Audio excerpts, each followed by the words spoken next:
Welcome back to Savannah by Night, our Vampire the Masquerade Chronicle here on Knights of Silvermoon. It is, of course, not our only game on this channel. We also have our Age of Innovation 8 or 19th century shenanigans of alternately explaining the world and how we got here and how it's all a mess, but in the most cartoonishly ridiculous way possible with all kinds of supervillains that belong on a Victorian Saturday morning cartoon. Um, it's also preceding our Star Wars campaign. Do you want to tell them a little bit about that, Martel? Sure. Play Star Wars about once a month, sometimes twice, sometimes not at all. Uh, this month we have opted to go the end, so we will be seeing you on Friday, where we will be again just kind of trying to figure out what to do next because we have Blew finished up. an arc, and well, we didn't blow up. That was the thing. It was a bait and switch. Turns out everyone's okay. But yeah, we're trying to figure out where to go next. Really fun. I'm sure they're okay. There were no clones or anything involved There in Star Wars. were I've got clone PTSD now. And Dreamy, where are you on Tuesdays? You can find me Tuesdays at 7:30 Central over on Top Down Tabletop for Embers and Arcanum, a 2024 D&D adventure. We what did we do? We were gonna make it through a couple of days and we made it through about a couple of hours because we have taken on this style of storytelling lately. But we're having visions, and I started making some connections while reading a spell book. Took a lot of psychic damage and don't really know where that came from, so we have a lot of fun theories to play around with. Something, something. Her character's dad is actually the magic UPS man. If there are no other announcements, let's tell a goddamn vampire story, shall we?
Last time on Savannah by Night.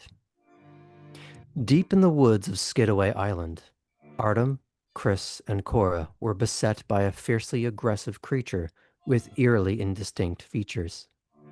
Caked in mud and lacking definition to its otherwise humanoid shape, its only truly discernible trait beyond its array of jagged dagger-like teeth was vicious intent.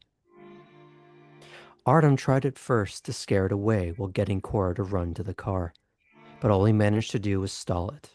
Seconds later, Cora arrived with a lit road flare from her emergency kit. It unfortunately did not succeed in frightening the creature, only enraging it. Artem took the momentary distraction to turn his hands into a violent arrangement of claws and rip free an arm from the feral mudman. The creature's primal animalistic fury erupted as a deafening scream that momentarily seemed to become Artem's entire world, until Christiana slashed her own knife hands across its face. Outnumbered, dismembered, threatened with fire, the creature fled into the marshes. leaving the trio to make some uncomfortable yet highly necessary phone calls to the powers that be, all leading to an upcoming meeting with the prince. Ellie, for reasons not entirely clear, decided to bring Kate and Poppy out with them on a hunt, the young Nosferatu showing them, at least in part, how they go about feeding. Setting up a drop with a briefcase in the park, Ellie brought Poppy to more directly join them in the feed on the hapless mortal, while Kate stayed in the car as both the sober-minded chaperone and the potential getaway driver. Once all three were back in the car, the briefcase was revealed to be absolutely brimming with cash that Ellie was far, far too happy to share. The other two were, of course, naturally suspicious of this generosity, as it only raised more questions about why the Nosferatu would bring the pair of them along. Ellie leaned on a sympathetic nerve by saying how much Tabitha had liked and trusted them. That Ellie perhaps wanted to do so as well. Of course, how much of that is ultimately true is anyone's guess. Though with everyone heading back to Elysium for one reason or another, that is where we'll pick up. Artem, Chris, Cora, you're being escorted back to Wormslow as Vega drives ahead of you in something black, glossy, very Italian. A two-door Ferrari that you know if it was in the right hands could be made to just dance.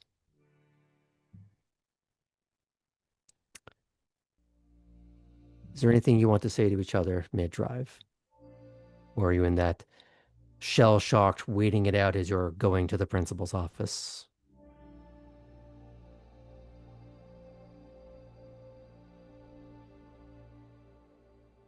How's everybody feeling?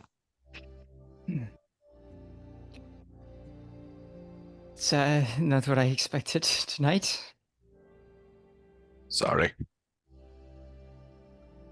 You see Chris in the back seat, kind of wide-eyed in that wild fashion of she probably hasn't blinked in the last 10 minutes.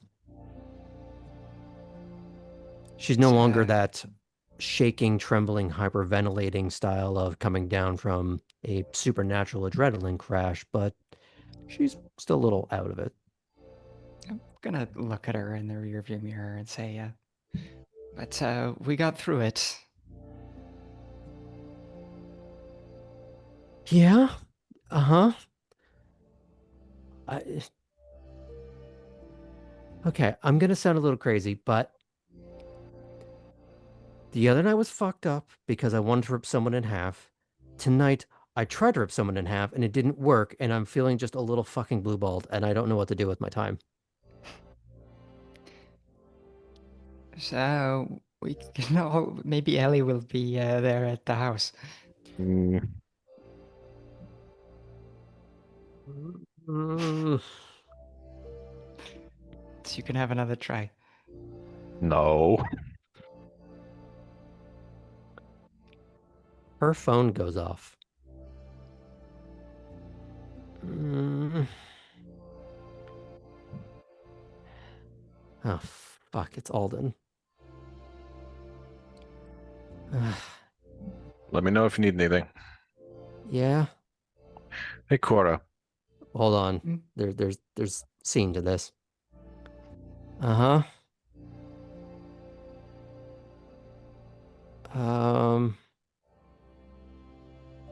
Kate and Poppy. I don't... And it just goes dead.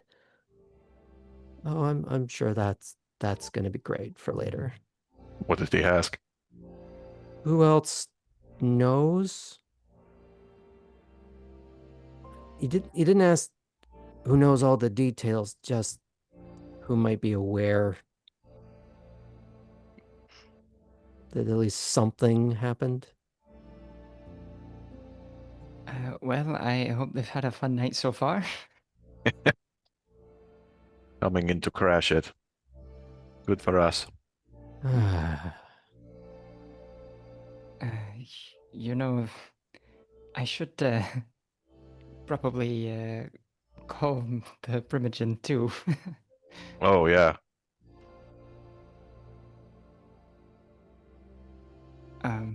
Yeah, just a second. And she's gonna call Grace rather than calling Matilda directly. Mm-hmm.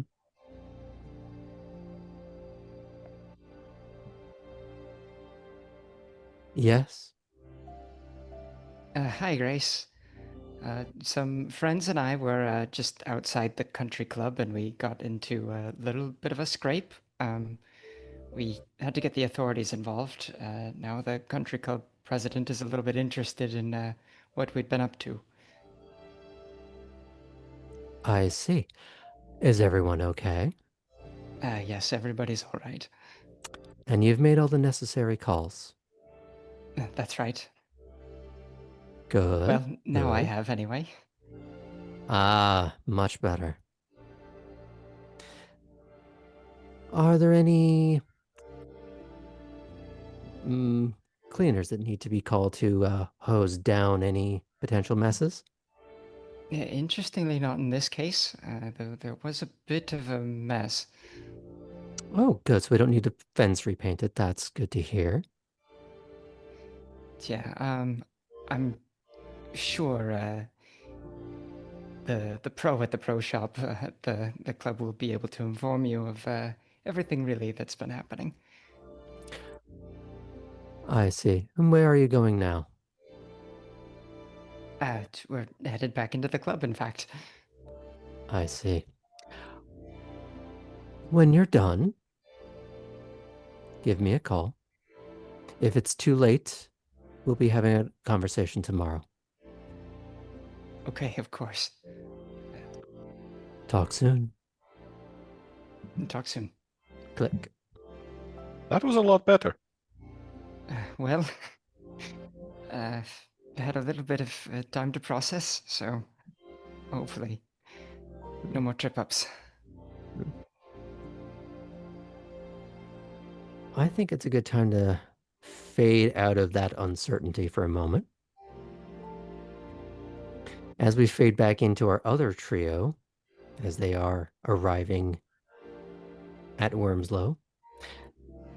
Now, I believe Kate was the one driving her Cadillac.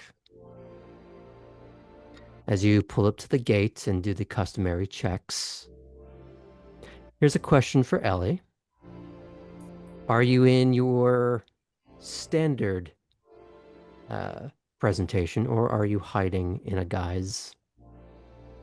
Once I approach, I am in my standard presentation because I Mhm. know the people and they should know who I am. Yeah. And I'm going to roll both my window and the back window down so they can easily see everyone in the car. Ah. Thank you, Miss Fulton. Miss Stewart. Hi. Ellie. What did we get up to this evening? We had a lovely dinner, Julius. He's going to look at the other two. I'm telling the truth. I'm just as surprised as you are. I had a great fun time. Well, lovely to hear. And he just waves you on through. Poppy turns the Brat album up a little bit after the conversation. This is the best part.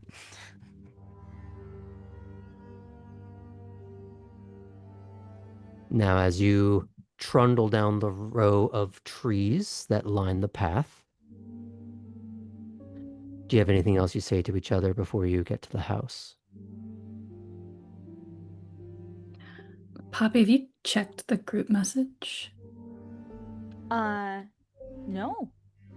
So she'll open her phone and first go back to her selfie and make sure everybody liked it. You liked it already, Kate, so she's not worried about that, but she will make sure that it was seen and approved. And then when she sees was it Artem that messaged or Cora that messaged like wild night? It was Cora because I called Cora Okay. and was like, "Hey, girl, what's up?" Yeah. Poppy will go, oh, sounds like everybody else may have had a bit of a time. Definitely will need the story. Do you know what they were going to be doing? No. I'm itching for some details myself. Out of character, you do know that they are heading back to the house. Mm-hmm. But as far as like where they would have gone and what might have happened, I don't think we knew that Cora was Nope. going hunting with the gang girls. Yeah. Yeah, maybe we'll get the full story. I'm sure you'd like that. And she like looks back into the back seat at Ellie. Ellie just smiles and like, it does sound like an interesting story. Mm-hmm. You need something to write in your diary. Excuse me, it's a blog. Thank you. Is it? How many readers do you have? That's not the important question to answer right now. Blogs are coming back in a big way.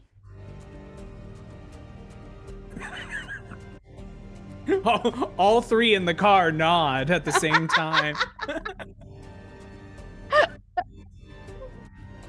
The delusions we literacy tell isn't each other.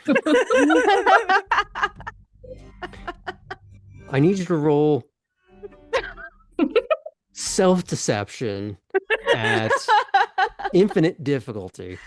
Oh no.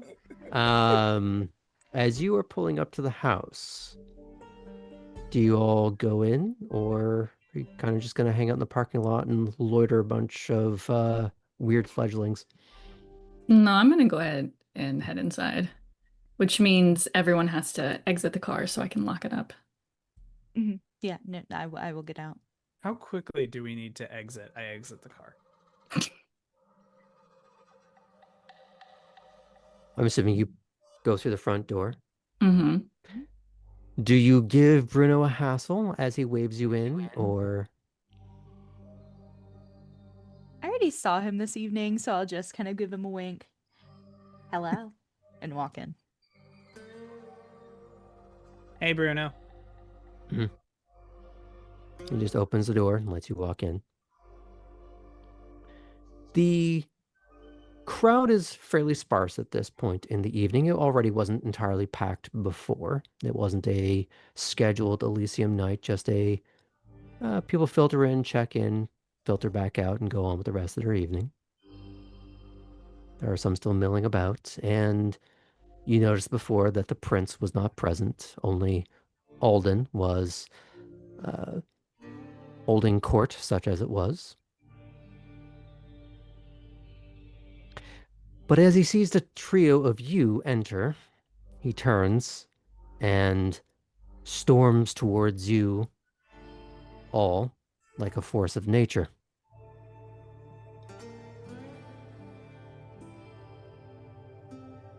Mr. Burles? Hello. Hi.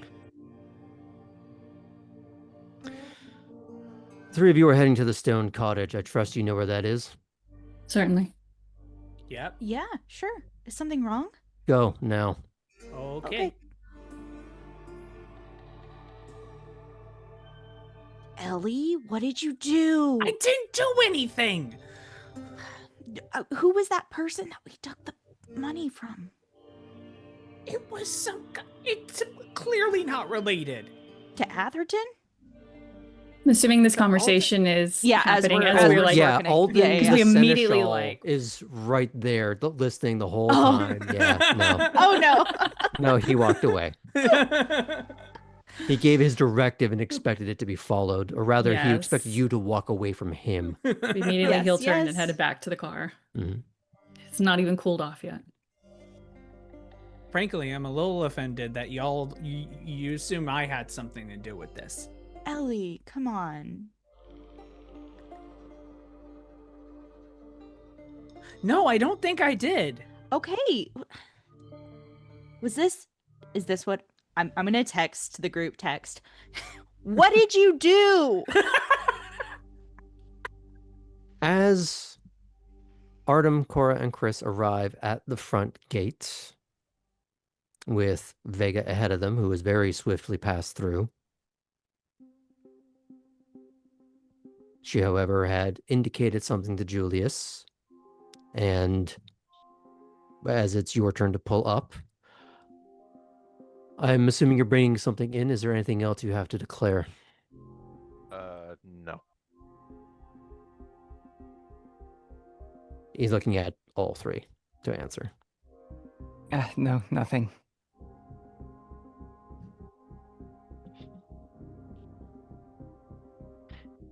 As the other three are getting back to Kate's car, you see a black two-door Ferrari race down past the main parking lot of the main building of Elysium, heading towards, you can only assume, the stone cottage.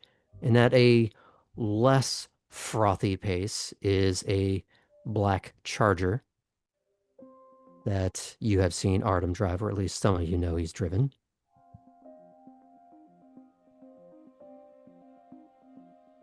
Do you follow suit? Mm-hmm. Well, this should be interesting. Yep. Okay.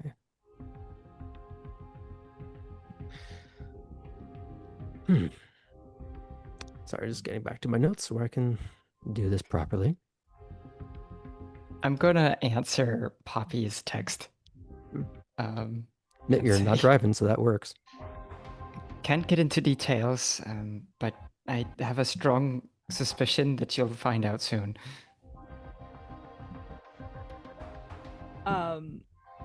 Poppy will just kind of exasperated, just put her phone down on the seat and cross her arms and huff backwards. Ellie like leans forward at that huff and like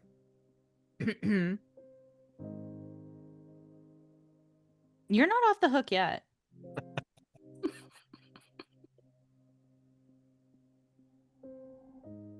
So both cars are following after, well, you don't know that that's Vegas, some of you, but you do realize that you are now part of a trailing convoy. You haven't, well, most of you haven't been back to this place since your first night. Cora, you stayed there for a few additional evenings while you were getting your bearings.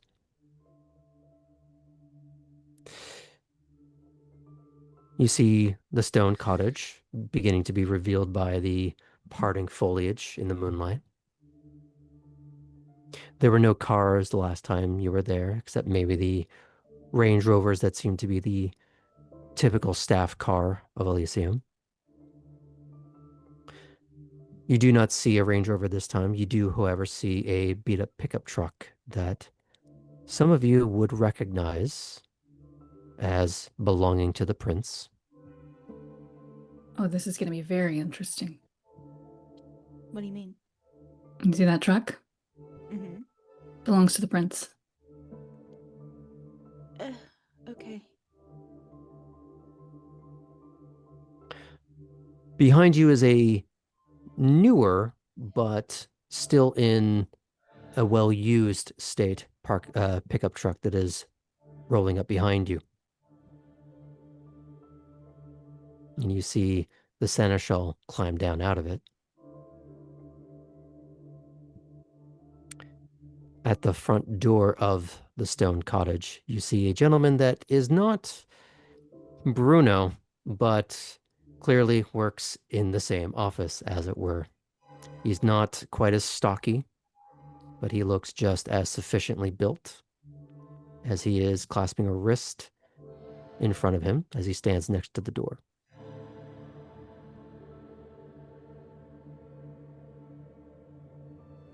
This isn't the prince's friend that we've seen with him, is it? No, it is not.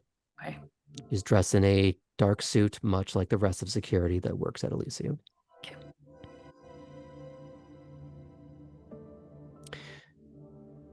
As Alden starts to walk up behind you, as I'm assuming you were all getting out of your car, starting to filter in. Vega. Before we Pick up get out of our baggage. cars, Yes. if I have one thing to add, right before we're grabbing that door handle, I go, Mhm. Chris, Artem, Do we know something we're not supposed to know? Are we going to have to make a run for it or something? We're a little late to Vega. run now. Vega's already through the door. Yeah. Alden is walking up behind all of you. All they want is information. Hmm. Just give them the facts. We'll be fine. All right. Get out of the car. Okay. Artem will grab the package. Okay. And in the other car, you're all getting out too. Mm-hmm. Okay. Vega will head in first. We'll say that Cora, Artem, and Chris, although Chris is a little more reticent in her step, but she is approaching. Alden is, of course, following up behind all of you. Now, some of you are probably unaware of what that relationship is between Alden and Chris. Artem would be much more aware.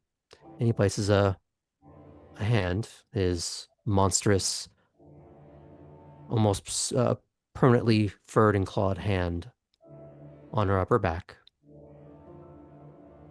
Some of you would get that slight sound of a gentle pat as he walks her in. In the main room of the stone cottage, you see a man crouched down in well-fitting but worn jeans and a workman's wool sweater with leather patches on the elbows, tending to an already lit fireplace as the warm yellow and orange hues dance across the room. Cora, for a split moment, does not see the warm, fiery hues, but the stark red high contrast of the magnesium-fueled flare that she used earlier in the evening. But just as quickly, it's gone. This is going to keep happening, isn't it? Hmm? Nothing.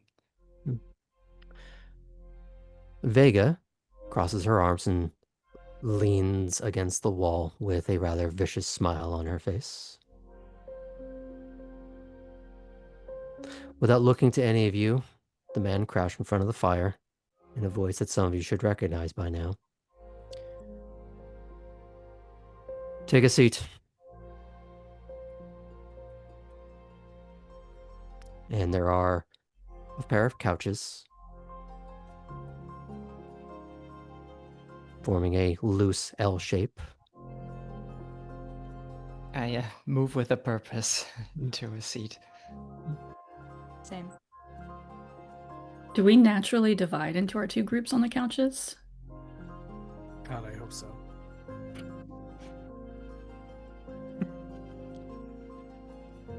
I think Poppy, if she gets a chance, will try to sit like near Chris to kind of be like, "Hey, bud, you good?"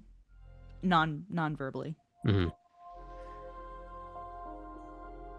Okay. Anyone else making any type of choice here? Conscious or otherwise? This is not conscious, but Cora probably goes and sits like in the center of one of the couches, giving a couple people no choice but to sit next to her. Mm-hmm. Artem's probably going to sit next to Chris. Though he's got the package, so he's looking for an indication that he should present it. I guess we're not doing phrasing anymore. Okay. No. That would suggest that we're mixed up then with Mm-hmm. Ellie, Cora, and Kate on a couch, and Yep. Chris, Artem, and Poppy on a couch. Okay. Alden will stand behind one of the couches, his clawed hands on the top backing of the button-back couch, nicely next, or rather right behind Ellie. I'm sure that has no bearing on the situation.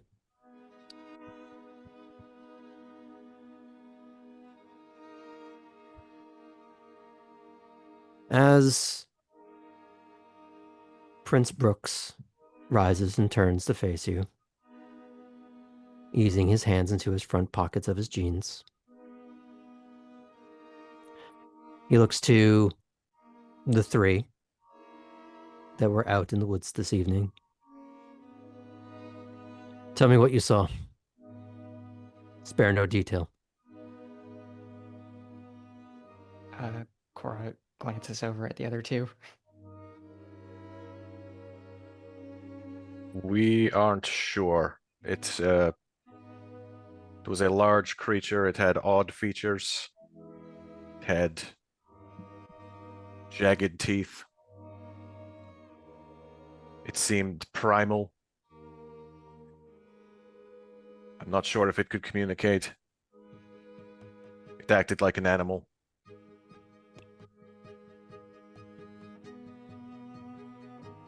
It was upset with us for the start, or maybe just looking for prey. I'm not sure, but it.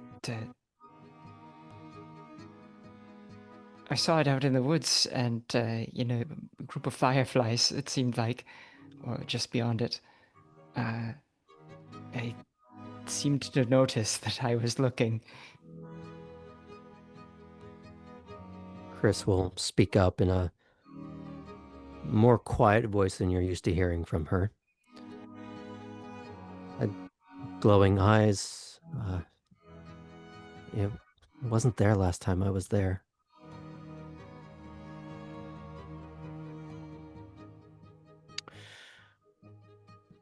Before I go any further,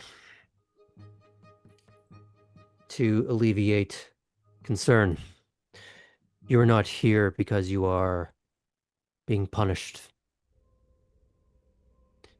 You are here to be read into a situation.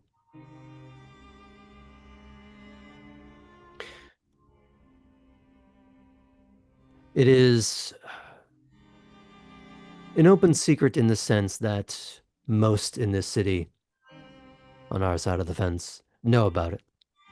There's been a phenomenon going on roughly 50 years at this point. Might see one or two of them wading in a year. Might not see any for 5. But it seems to be an inevitability. We don't entirely know or understand what they are. Their features and behaviors are inconsistent with expectation. Do any of you here know what a wight is? Like, sort of like in the Lord of the Rings or something. I don't know what that is. It's what I had guessed, Cora. One of us lost to the hunger. You're part right. It's not about being lost to hunger. Each of you, I assume, have had the nature of your humanity stressed upon you by your maker. When you lose grip of that, you become a wight. You are the beast that you have been warned about. A highly intelligent, highly dangerous monster that cannot be reasoned with. And there is no coming back from. You are lost. Initially, that's what we thought these were. But again, their behavior does not line up with that suggestion. The reoccurrence does not explain it. It's almost migrational. Which doesn't make a lot of sense. There is conjecture of some sort of zombie-like creature. There have been ghost stories in the South for centuries. Has to come from somewhere. The other unfortunate consideration is, and he's going to look to Vega for a moment, is Latcha. And I'm going to put that in the chat because that's a word I cannot even say properly. Thank you. For Artem, the sounds would make sense, but you don't know the context. It's an archaic word of some Slavic origin. But in context, you don't know what it is, what it could really mean.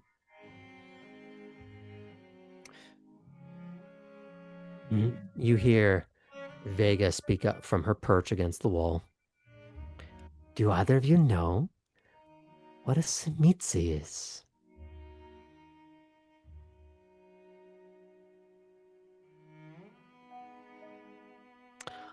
Well, for those that don't, they're a clan in the Sabbat.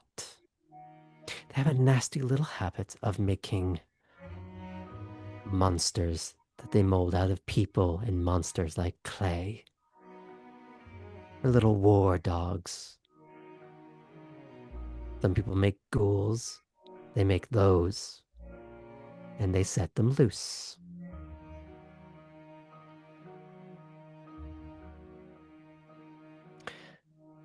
The prince resumes, and yet it doesn't entirely make sense with them either. We do not know their origin. Their behaviors and even biology are slightly askew. And he's going to look to Artem with that awful deli wrap. I take it the remains of that are long past their best buy date. Yes. Looks over to Vega. This won't mean much, but have you called Savini and Toussaint yet? They're already on their way.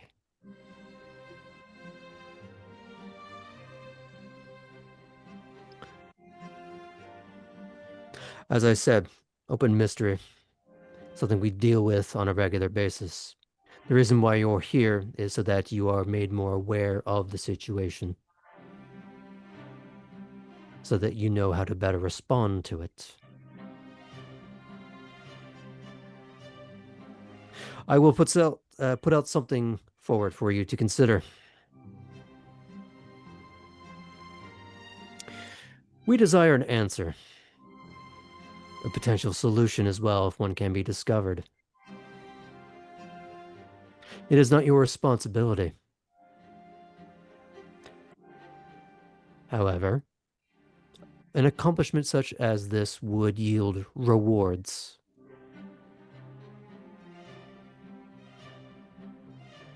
Commensurate with the scale of your output.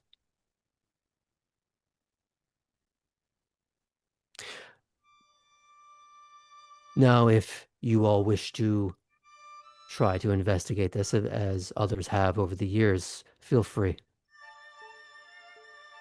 The caveat, however, is that you are not to in any way impede or interrupt the investigations of Vega or deputies or get in the way of the scourge.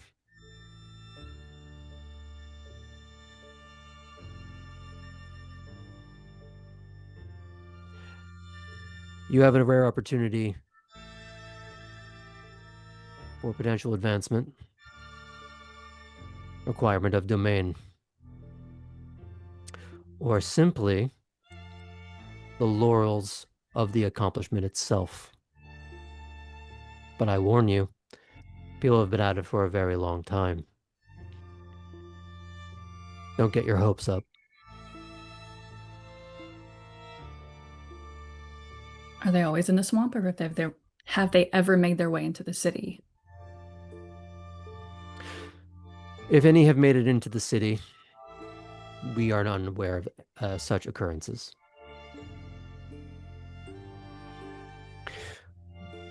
There have been instances of them making their way into the sewers, but not above ground. The Nosferatu have discussed attempted incursions, none successful. Though the claim may be to save face.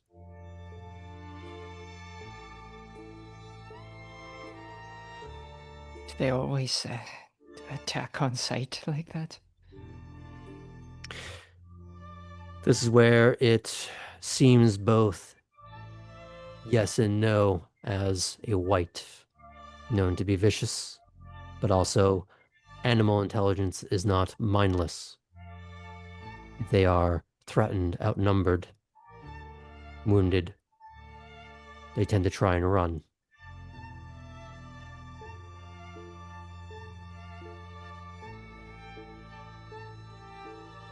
It did try eventually, after Chris and Artem made work of it, I'd have to say. If they weren't there, I don't think that I would have made it through that. He does look to the two younger gangrel. I'm assuming you put to use your natural aptitudes. Yes. Those tend to work on most creatures that go bump in the night, to varying degrees. What else did you try? Cora threatened it with a flare. Bold. Do you understand how that could have gone wrong for you? Not entirely, but I was warned that fire's not so good for us, so I have some indication.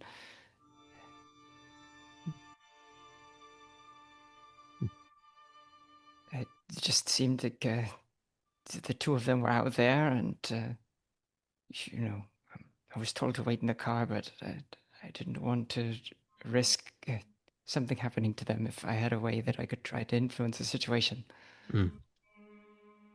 For those sitting next to Chris, he knows the mention of the flare and the undulating orange hues of the fire. She is hugging her knees to her chest on the couch right now.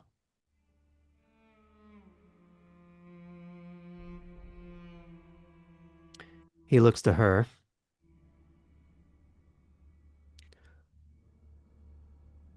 That is only part of the effect. The fear. Innate, instinctive. I'm assuming none of you experienced a frenzy.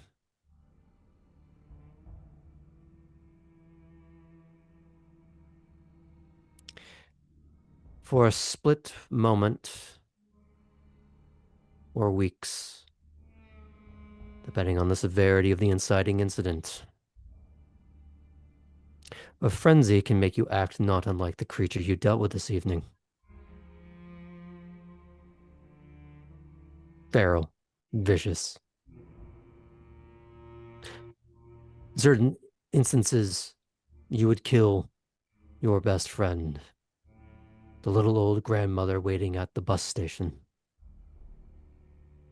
This is why you're taught to maintain a tight hold of your hunger, to not allow things to push you over that emotional edge. While they may not be exactly us as we define it, they are a good window into what you could become should you fail yourself.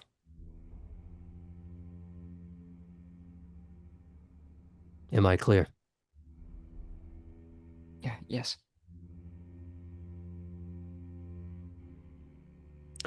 Fire is one of the most powerful triggers for such a thing. You got lucky. Inventive, but lucky. But luck always runs out. Don't rely on it. Creature seemed drawn to that torch. That seemed like, I don't know, but that seemed like odd behavior for a white to me. It certainly seemed to upset it, at least.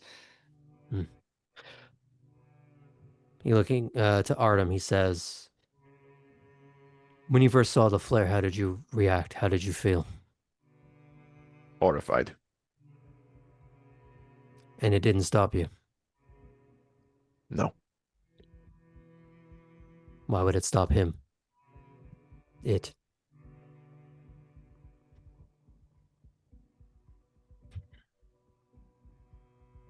There's a fine line between rage and fear. One can fuel the other.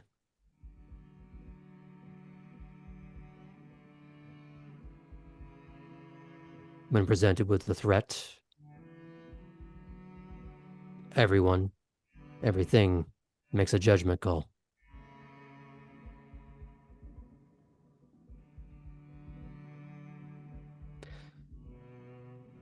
It seems as though you made the right one. This time. I hope that remains the case.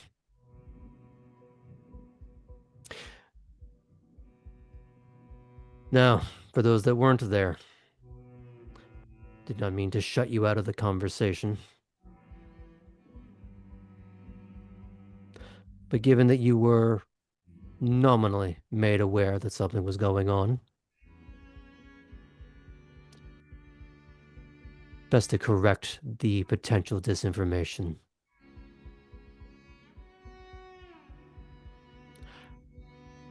Would any of you have any questions for myself, the sheriff, or the seneschal in this moment? It's a rare audience.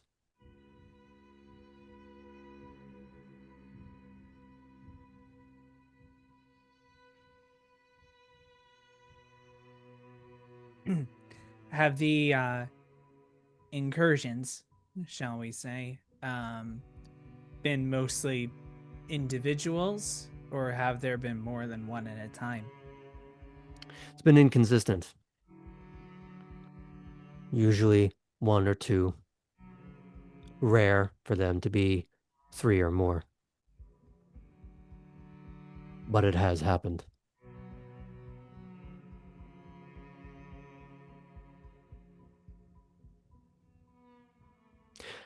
They are both heartier than you might expect, and yet, I'm assuming you saw firsthand, fragile in other ways. Cora looks to the space blanket. It's in there.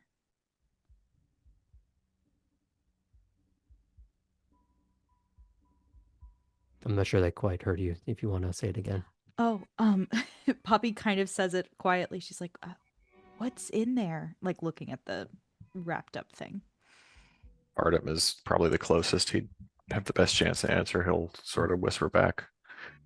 It's arm. It's arm? Yeah. And it looks human? Not really. Open it up. Artem will go to the center room and do that. As you begin to peel this back, whatever shape or form it once had unravels with the wrappings Oh, damn it. It's in changed so a much. like pulling apart various strands of melted gum.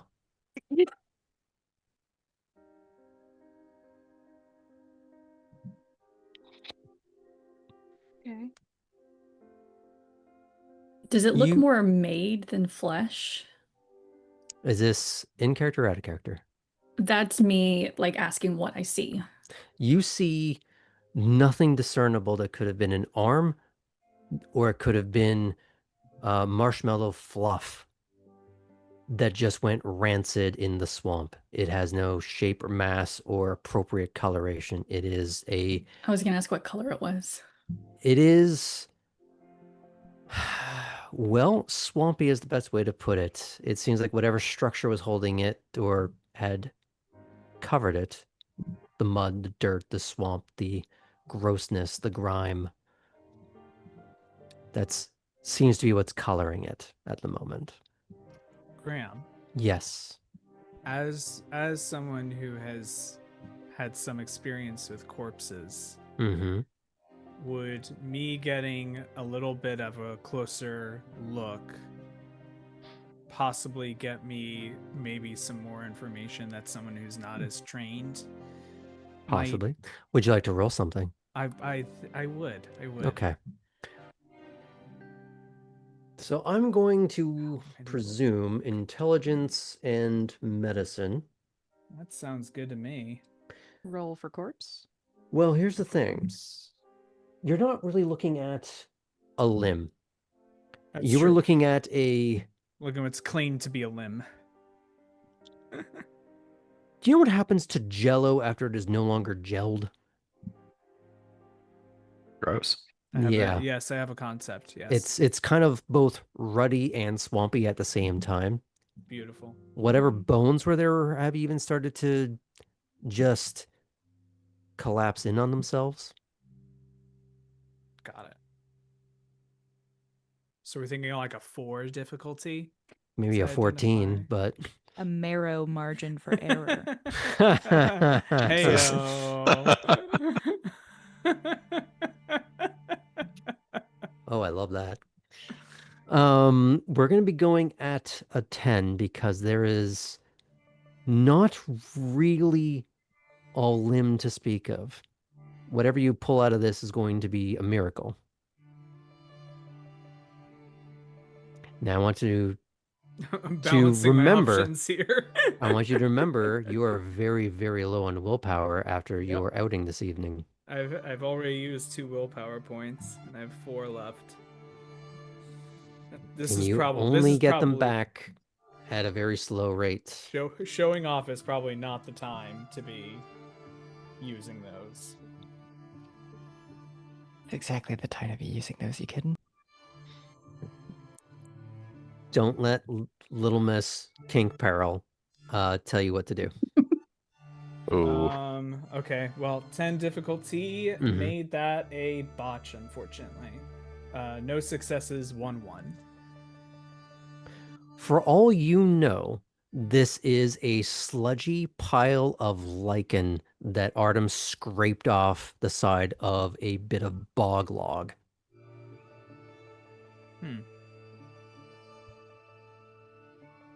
Is the reigning theory that it's made instead of a creature of its own? It I don't know how is to better a phrase it. strong... And I'll ask that in character. Yeah, it is a strong contender.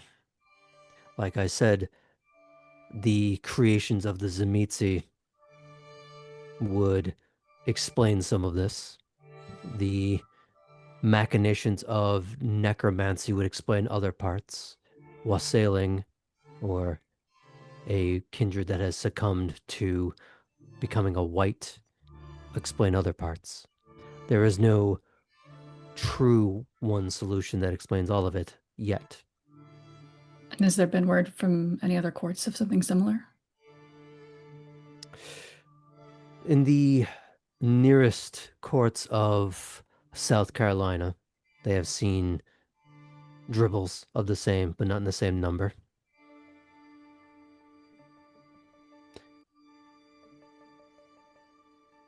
Have any notable members died to one of these?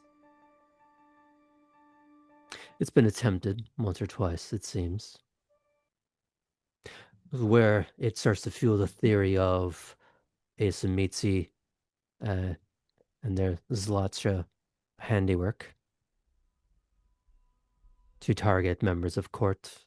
Seems to be a Sabbat MO. but it's too scattershot, too far between. Wouldn't be strategic enough. Cora's gonna turn to Vega.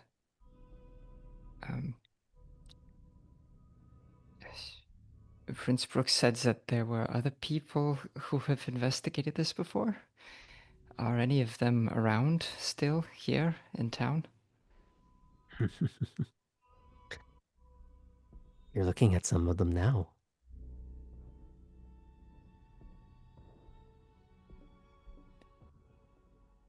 Have you ever had the chance to try to follow one home? Oh, on occasion. But they're very wily. Here's a question for you. It ran tonight, yes? Yes. Where did it go? Further out into the swamp. Have you ever been in a swamp at night?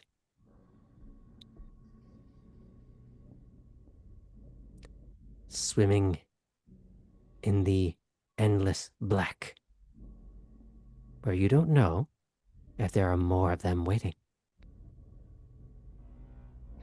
Never mind alligators, undertow.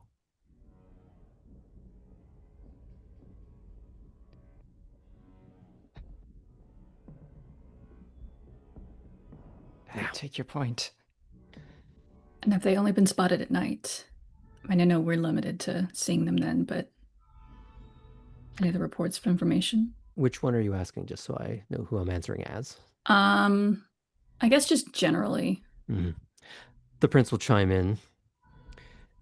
This is where it fuels the idea of a white. They only seem to act at night. No one has ever seen them during the day, or at least nothing has been reported. And only in the last 50 years? Give or take.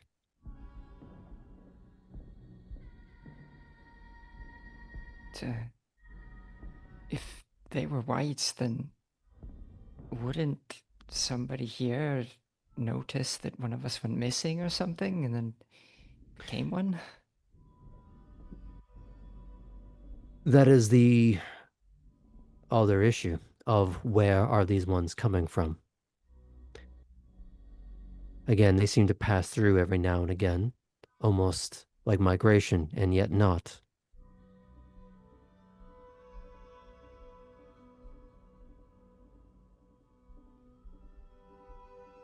If no one is missing, or no one reported missing, they're not of this court. Where else are they from? We do head counts when these sort of things happen, just to curtail that possibility. It has not yielded anything beyond no one's missing, beyond perhaps those that have been on occasion killed by one.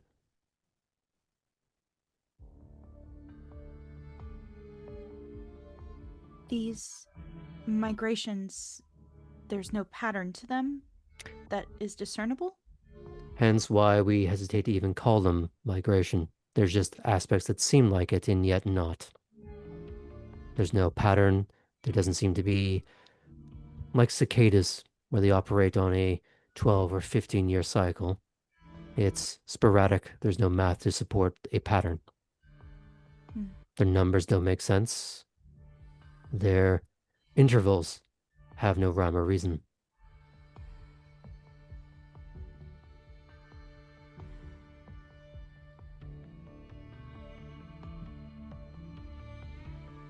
Is it okay for us to ask other neonates or ancillary about this? As I said, you can continue to make this your special project as you wish, as long as it does not interfere with the sheriff or deputies or the scourge and their duties. Just give us our left to right limits. She looks at Vega.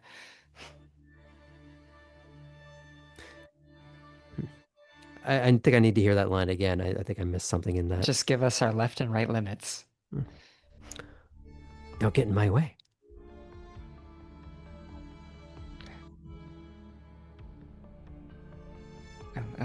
It's easier to do if we know what your direction is. Why would I give you my itinerary? Keep your wits about you.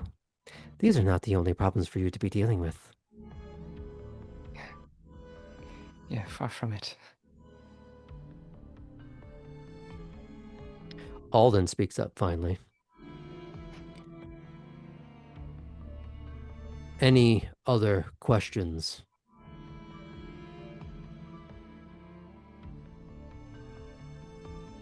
Gangrel claws were able to damage them.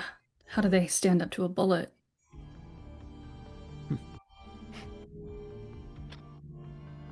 Alden will look at you and say, enough firepower will bring down anything if a barrage is sufficient enough.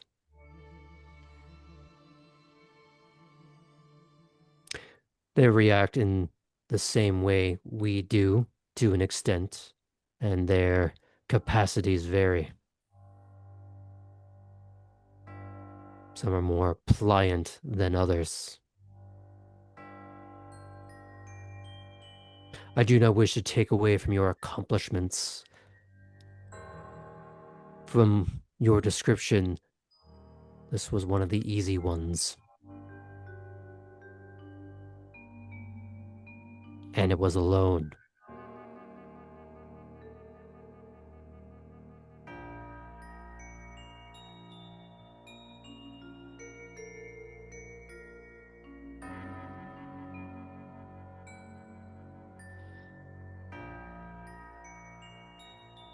Out of character.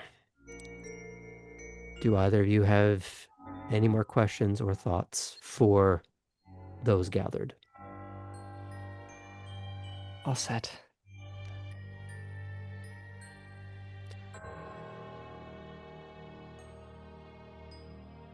I'm glad you're safe. I'm glad you made bold choices.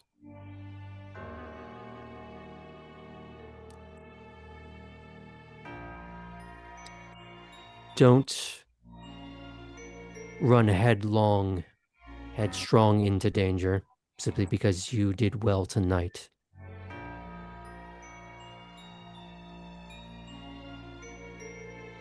Good luck. And he begins to walk out. Vega is soon to follow. Cora's like looking like should I stand when he gets up to leave? Like, or when He doesn't seem to be standing on ceremony. Okay. You hear a truck begin to churn to life. Tires squeal. In rapid succession, you hear something mid-engined and exotic do much the same before driving away.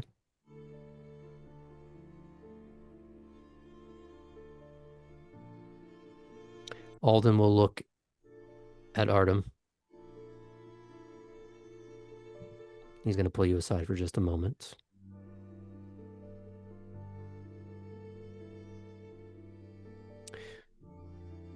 You gave chase? Until it reached the swamp. I know I've been warned away from there.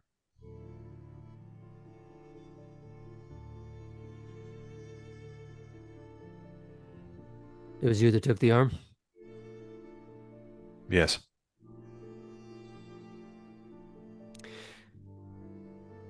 You made a few decisions tonight.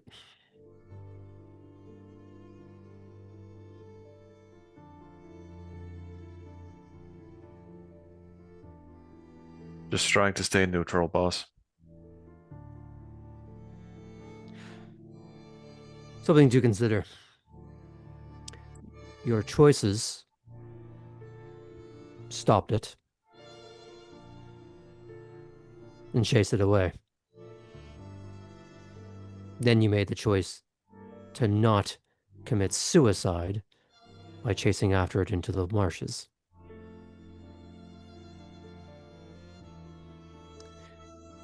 So far, good calls only ruined by the poor luck of running into it in the first place. All things considered, Good work.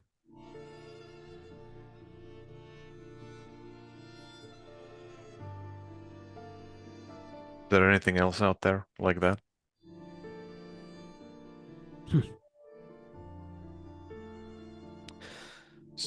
Aside from the Garu. There is a small, bitter laugh that comes from him. He puts a hand on your shoulder and has that meaty, clawed paw. More things in heaven and earth, Horatio. And he walks out.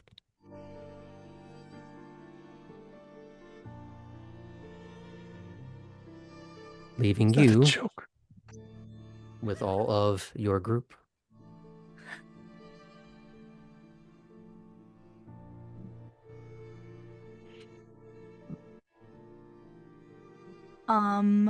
See? Easy.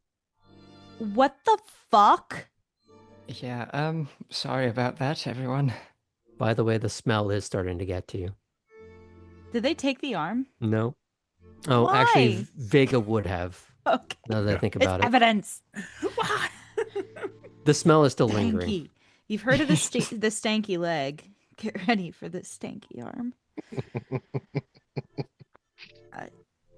I'm so glad y'all are okay. And she like looks over at Chris and tries to like see if she can like put a steadying hand on her knee or something. There's a momentary flinch, but not in a, I'm going to reach across and slap you, kind of more just, she was spaced off, Mhm. just sort of dissociated for a second, and then you sort of brought her out of that for a second. She was just, hey. Can we I'm close the glad she gate on the was fine. fire? Yeah. Poppy will get up and do that.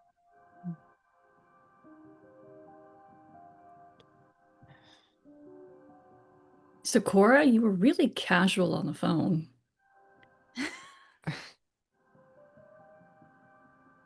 Well,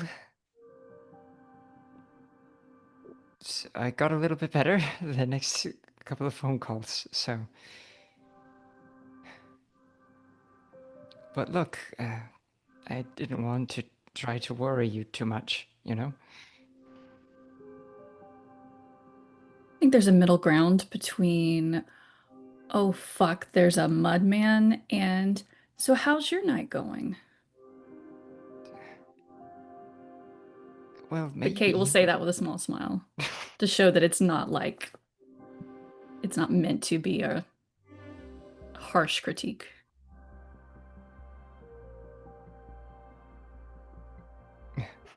I guess I could have assumed it was going better than ours.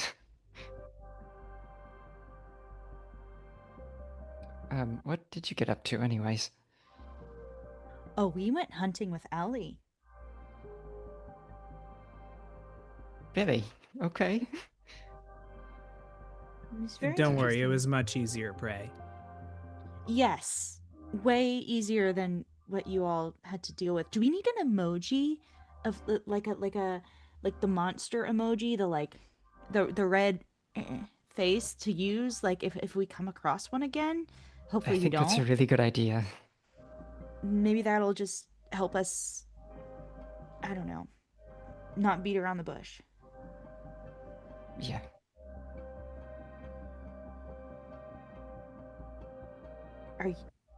Are you all gonna investigate it? Ellie Well, started smiling so hard at the word reward, I almost heard your teeth. I may have an idea or two. Really? Well, if anyone wants to join in, I can let them in on the ideas, but I don't want to step on anyone's toes. How's Chris? Is Chris paying any attention to Ellie at all?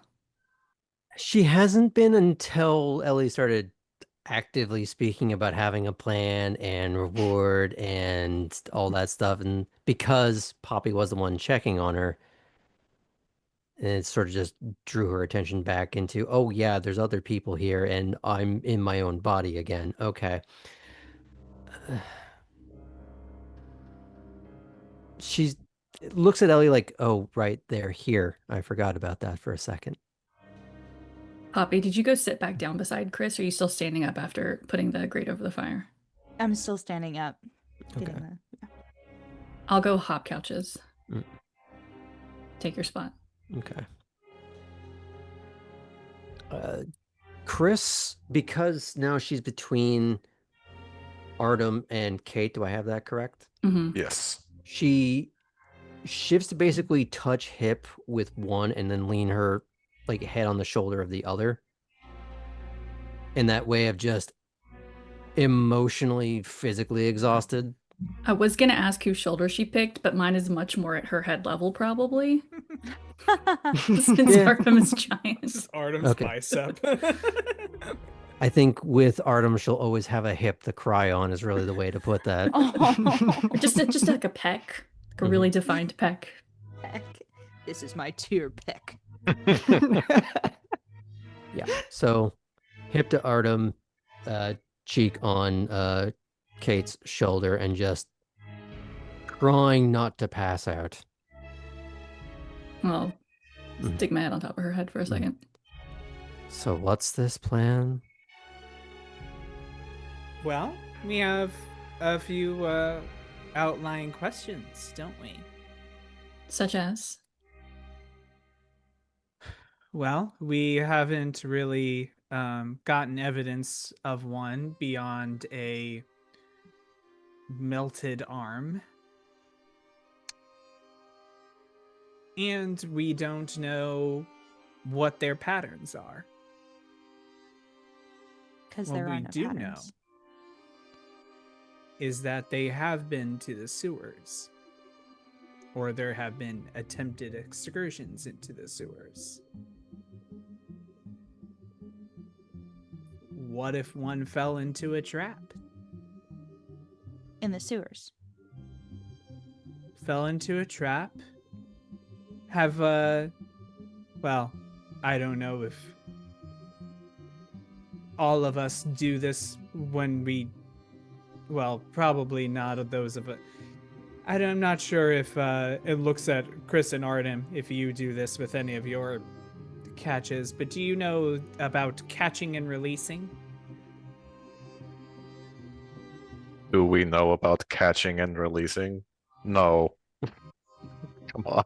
You catch the animal, you tag them, and let them back out, and then we know where they are.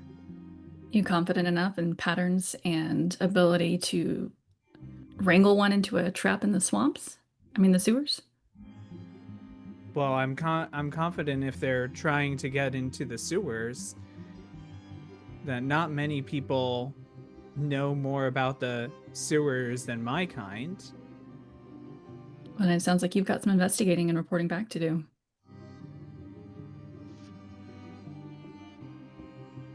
It's, What would you use as a tag?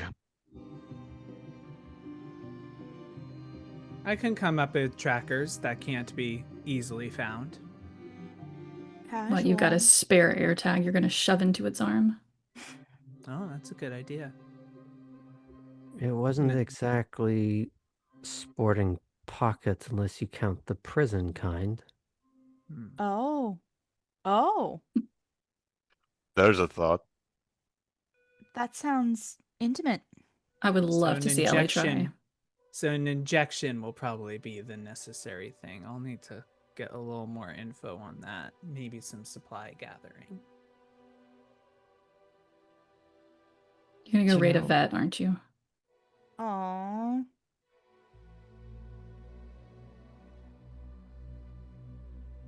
You going to chip a mud monster like someone's puppy? Microchip. Well, for all we know, it thing. is someone's puppy. Yeah. Do you all know much about the Samitsi? Samitsi, they're Sabat. Yeah. Have you ever encountered any of them before? They aren't exactly welcome at DC. Have you? Right. No. I just. The idea of somebody being able to form a sentient creature out of clay, it just seems so mythical. Poppy, you're a fucking vampire. Well, yeah, yes. Question for you, Artem. Did the creature seem to have bone on it when you removed its arm from its torso? Graham, what is the answer to that question? Yes, and there was some semblance of bone in the deli wrap, but it had begun to rapidly decongeal. That would be the only way to put it. But I guess Ellie wouldn't know that when they were looking at the pile because of the botch, so Yeah. it was just the worst form of like semi-solid soup. Yeah. There wasn't really Tasty. a way to like determine what is the bone soup, what is the flesh soup. Giving chowder. Leave that one where it is. Thought it was bone.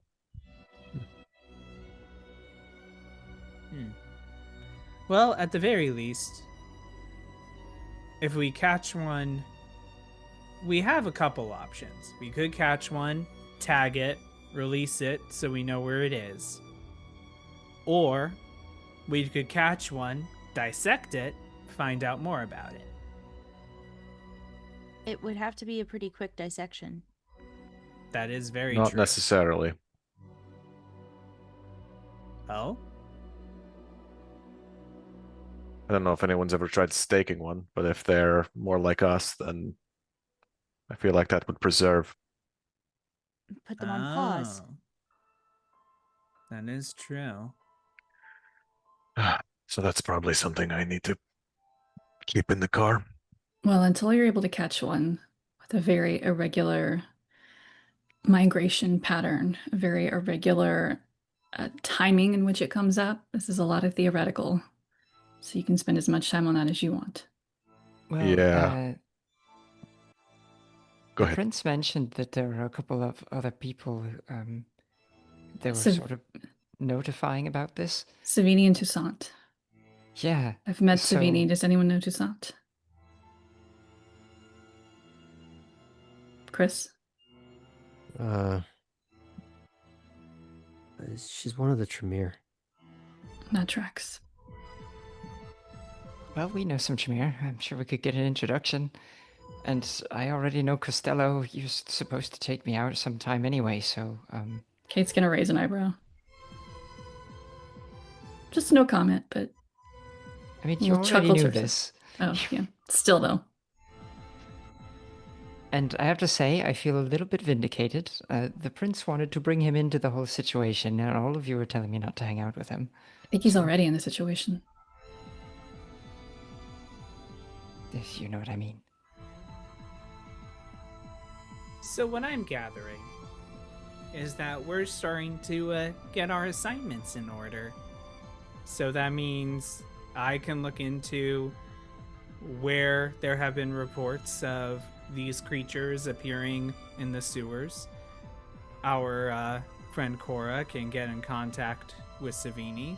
We'll need someone to talk to a Tremere to get in contact with Toussaint.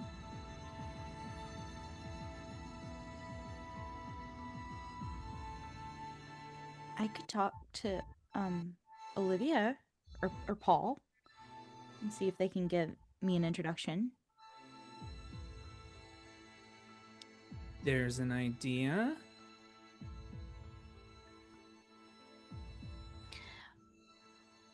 I'm just this is so dangerous, and like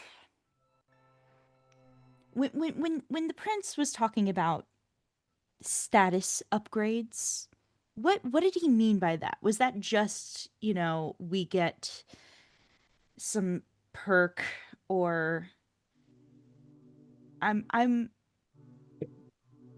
little Do you want to confused. call him and ask him the details of the potential reward for a hypothetical situation in which you catch the vampiric boogeyman? No. It just seems So, like out of character, I'm going to help here. With Kate specifically, you would know the answer to this sort of thing, that it can be a rise in prestige, notoriety, domain, rights or having certain things fast tracked or being put on the short list for other positions in the future. It's basically just adding to your CV in a very positive way. I think even with Kate knowing that, I don't think she's going to elaborate because to her, she's all like, this is still very hypothetical. We just heard everything about them is inconsistent. You just ran into one tonight. I'm not going to go hunt them. And with Ellie talking about like capturing one in the sewers, this is still like a big playing pretend project to her. However, for Kate, there was an answer to something that has been percolating in the back of your mind for a while. Potential gift of domain. Mm-hmm.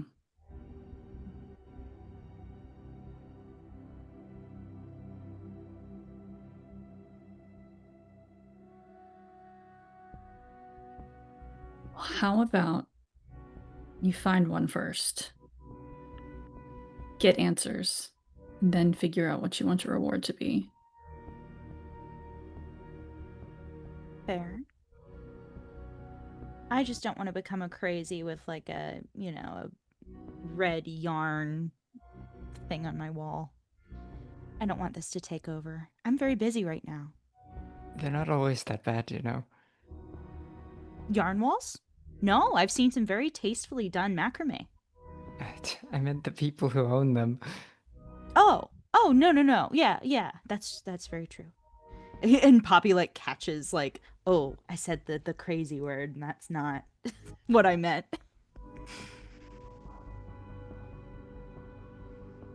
Out of character, Artem, you've been very quiet for a while. Is there anything on your mind or something you've been wanting to share with the group? Or have you just been quietly mulling to yourself?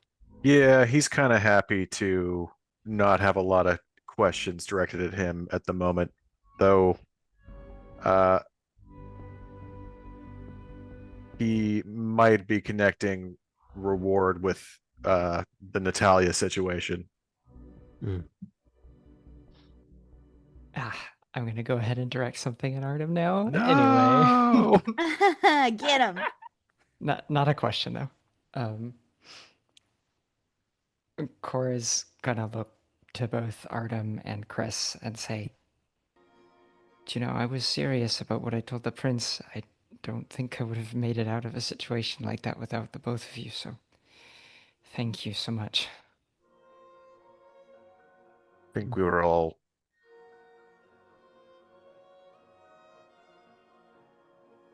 equally important. I didn't see the thing. You did. If you hadn't been there, who knows? I mean, I think the flare kind of fucked me up a little bit, but I think it fucked him up too a little bit. I'm sorry about that. I didn't know that's what it was going to do. Maybe next time we'll be better prepared. Speaking of that, Kate, you offered to put me in touch with Veritas at one point. I still don't think that a job there is going to really work for me, but, they do security. If I could get some shooting practice, maybe that'd be a good idea if we're going to do something like this. And that's when Chris sits up for a second, like, you don't need to go to company for shooting practice. We're in the South, girl.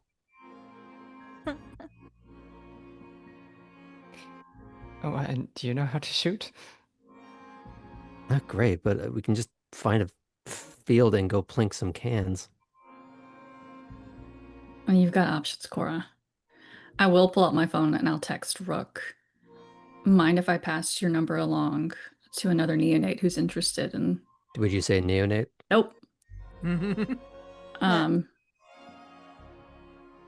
To someone who's interested in learning on the range.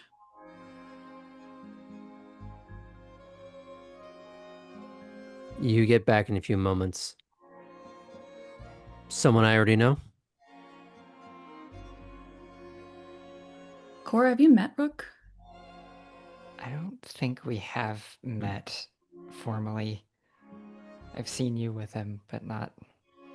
That was like just to Iskra, right? Yeah. No, Okay. that's me. I'll ask you in Okay. character. No, I don't think I have. I don't have his number on my phone, so. I'll write back. Cora Violante arrived same night as me.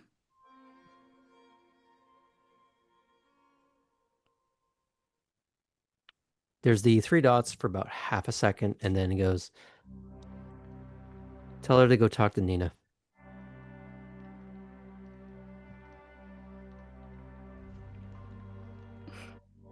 All right, Cora. He says to talk to Nina. She can get you set up. Okay, sure. So, keep it in the family, I guess. I'll send Rook a thanks. Yeah. Not that I think the current team on the case has missed something that we could think of, but with it only being 50 years ago, it's not coordinated enough for a real Sabbat attack. They were trying to overthrow Savannah. They're doing a really shit job about it. But with the irregularities, I think it could lend itself to one, maybe two, experimenting somewhere out in the swamps. Someone on their own. Outside of a coordinated clan effort. These are somewhere between a creation and us. What if they are somewhere between a creation and us? None of us go missing. But someone's getting a little weird in the woods with experiments.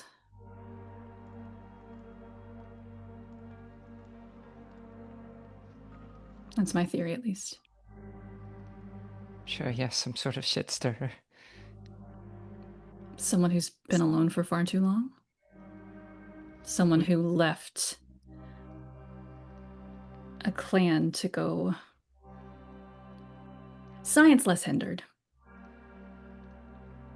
Ellie looks like they have something to say. Do we know if these things feed?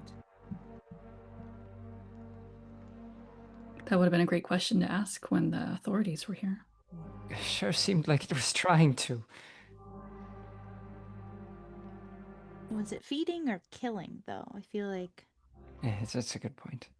'Cause I'm know. thinking something that could speed up the process of getting something trapped could be leaving bait.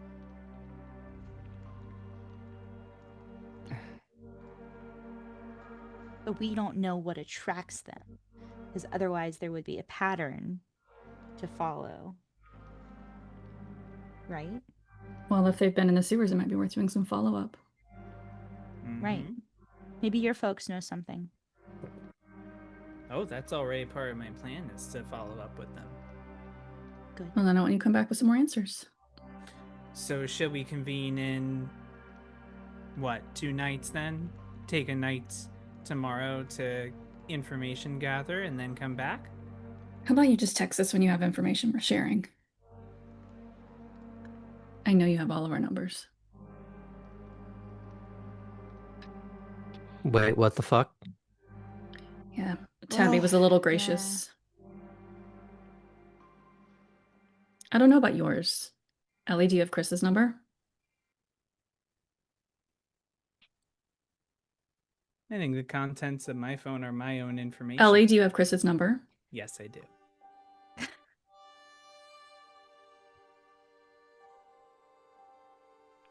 There's a moment where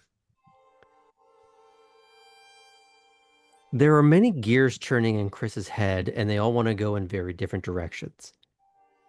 And she's already had a very fraught night. For Artem, you feel her grasp at the loose material of your pants, like around like the side of your thigh. Is she still As leaning against me? She is no longer leaning against you. She sits up. And there's that slightly peaked look. Well, then send me a message, asshole.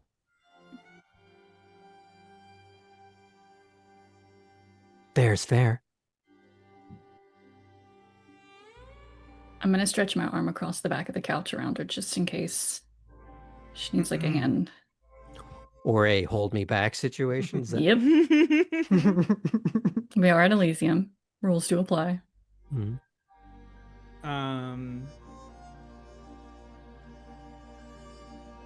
Ellie will like casually take out their phone. And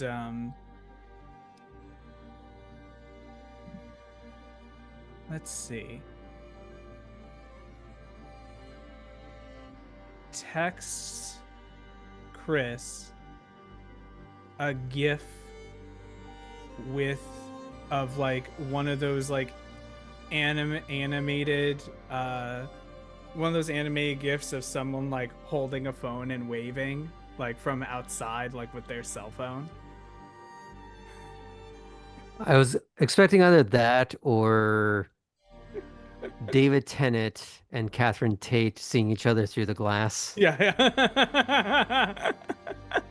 My phone is still out from texting Rook. I'm gonna send a gift to Chris that's what is it?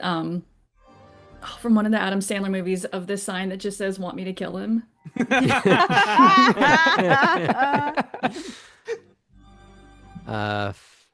There was a Banks ball, Yeah. whatever. Yeah. Yeah. Vicky Valancourt. So she goes, she looks like she's gonna send something back. She just goes, "No, I'm not gonna." Like in her head, it's like, "I'm not gonna send the thing I'm thinking of. I'm not gonna send the thing I'm thinking of. Just gonna put my phone down. I will deal with that when I'm not going to shred everything like confetti." Is basically the read that you're gonna get off of her for free at this point. But yeah, she'll get those 2 gifts back to back. Mhm.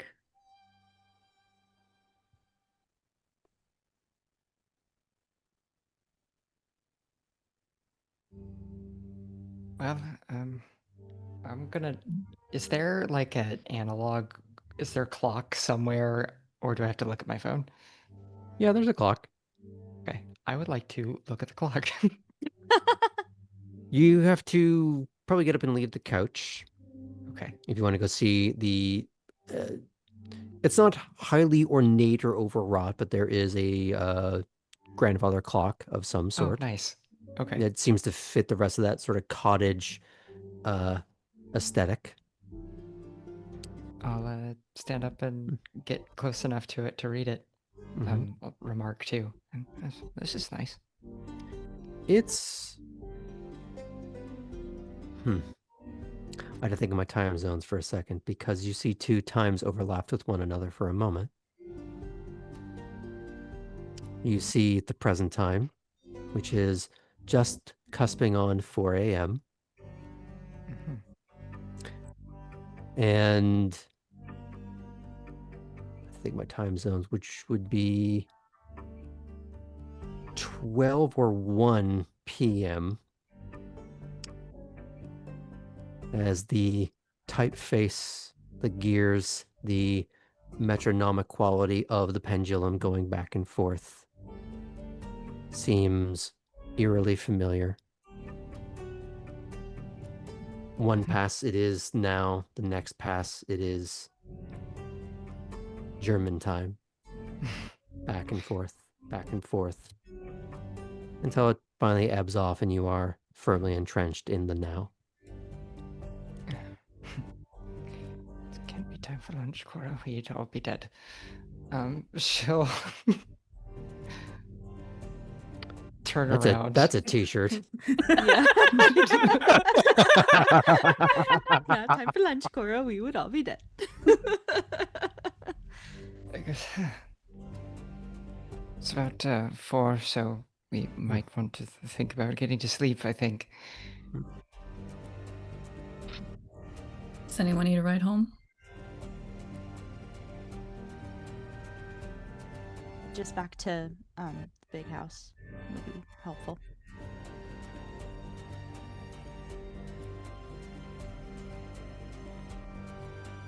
I think my ride might have left already. Just let me know what manhole cover to drop you off at.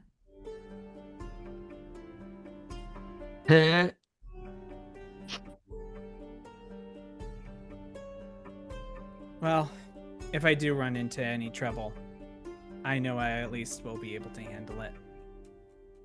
And Ellie walks out of the house with that. So I just want to know if I have this right. You walked out ahead of the person that's going to give you a ride to a manhole somewhere in the city.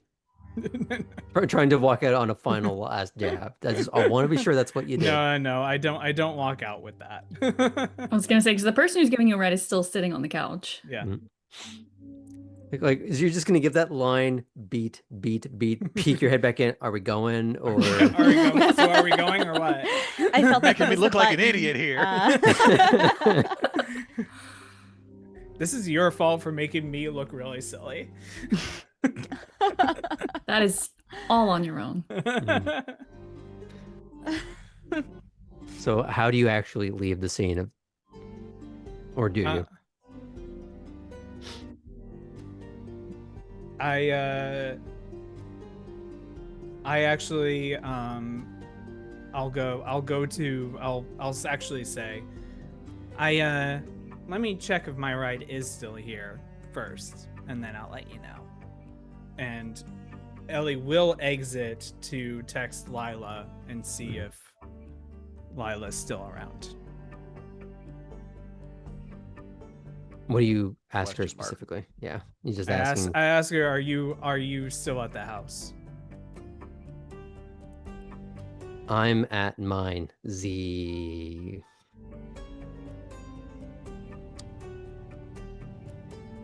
Cool. Yeah, I need a ride. Ellie enters back. After, in that brief time where Ellie has stepped out, I'm gonna turn to Chris. Hey, Mm. you and I are going out tomorrow, okay? She slowly takes a look at Artem. Okay. Where? Not with him. Okay. And she just sort of like pushes him lightly. The couch. She can't. She like can't, so she's like pushing herself away. Pretty much. I'm thinking about Lilo and Stitch when like Nani falls on her and she's like, "Why are you so big? Get off!" Yeah, it's more of like he just sort of slightly leans, but he's not going anywhere. So there's this place that has drag shows until like 3 a.m. Why am I only just finding out about this? I don't know, it's your city. Okay, I met the big guy, Yes. right? Yes. You're going out sans babysitter. Girls' night. Yes. Poppy, Cora. I am also girl.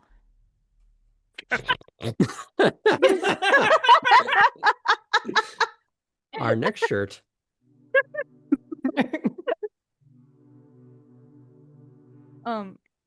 Was that an invite? Can I come? Yes. Great. Good.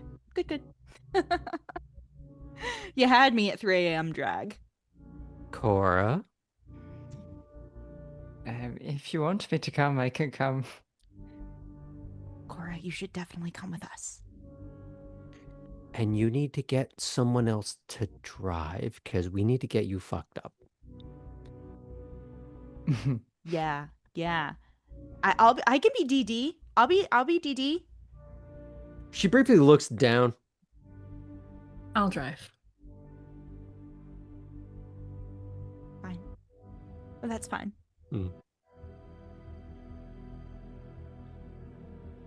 Have fun. I'll text you all when I'm done with work tomorrow. Cool.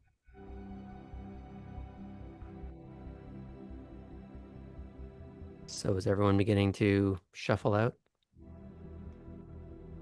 Yes. Now, I'll drop Poppy off at her car. Before we break off, though, in these directions, is there anything else you want to say to anyone else, either taking someone aside or little questions?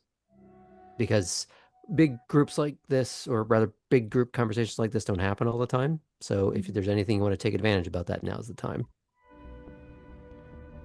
I think as we're leaving, Poppy will try to like get Ellie sort of either like as they're walking, get them by themselves just for a moment, not like out of earshot or anything. And Poppy will kind of lean close and go, "You have similar training to me, I think, in some ways. Tonight was really fun. Thank you for the invite. No problem. What's your deal? Like, where'd you learn to do that? Just out of curiosity, or are you self-taught?" A little bit of column A, a little bit of column B. Fine. Keep your secrets. And she will continue kind of skipping towards Kate's car.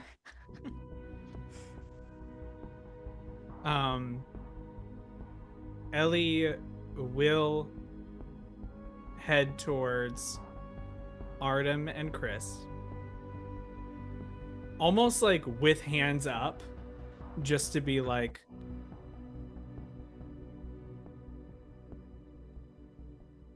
and actually Chris, Artem, and Cora, if they're all three there, and just go, if any of you think of anything regarding what our friend looked like, any memories come up about their anatomy again, could help me put pieces together when I'm investigating on my own. I know sometimes in the midst of it, it can all be a blur. So if you get any clarity tomorrow night, just let me know. Sure. So you're going to make like a witness sketch. That's a good idea. Anyway, have a good sleep all. And Yeah, Ellie you will too. walk towards Kate's car. Just a quick little bit of flavor for that moment. Mm-hmm. Artem, were you making a point to stand behind Chris, in front? How were you trying to position yourself there? You have reacted to their matter antimatter interactions in the past. So, just making sure I can get in a place where I can intercede if Chris decides it's time to take a swipe. Mm-hmm. So not in front. More just to the side, Yeah, like that 0.5 millimeter in front, so you could put the arm. right. Okay. There's a bit of dagger staring, but in a way that's a lot more tired and a little bit over it at the moment.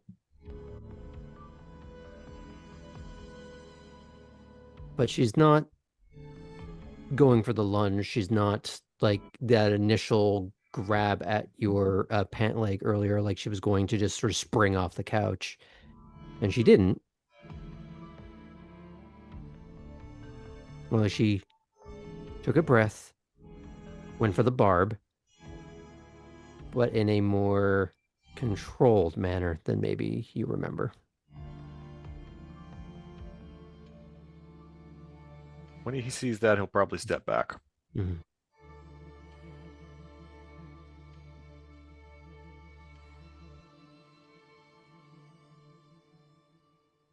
She doesn't say anything.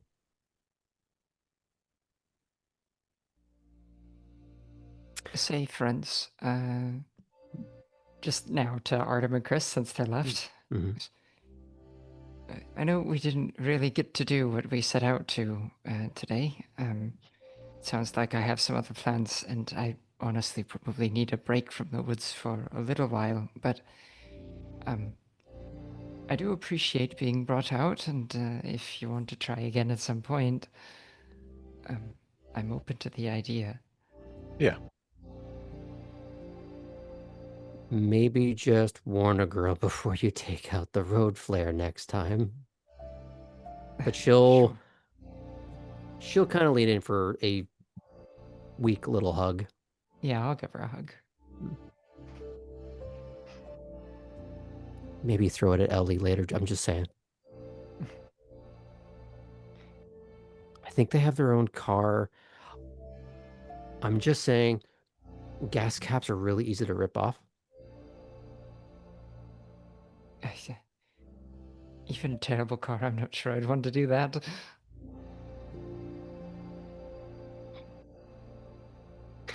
So out of character. I want it noted that the entire capstone to Cora's morality is vehicular in nature. No, not the car.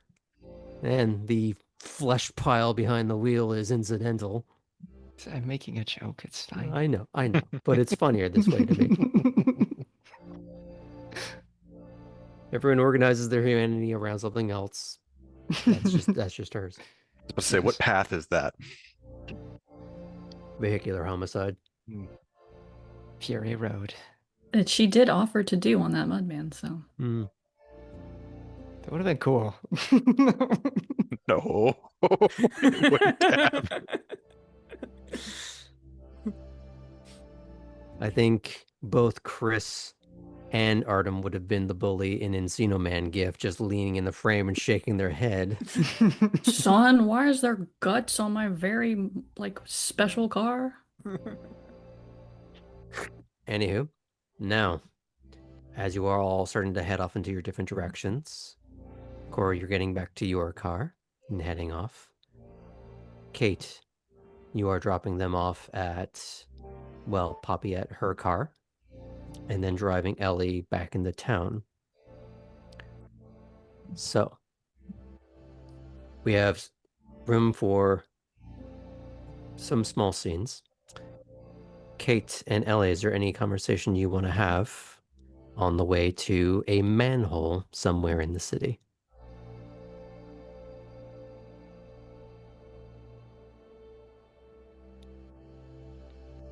I'm going to leave that up to Ellie, because Kate is okay with sitting in silence, and I want to suss out if Ellie can't. Oh, Ellie 100% can't. I'm going to sweeten this pot just a little bit. But wait, there's more. There's a cartoon GIF, and I don't know what it's from, and it doesn't really matter, but it's a someone holding up a middle finger, then smash it against someone's face, sort of like dragging it all over the person's face. And that's what Ellie gets at one point, mid-drive. Yeah. Beautiful.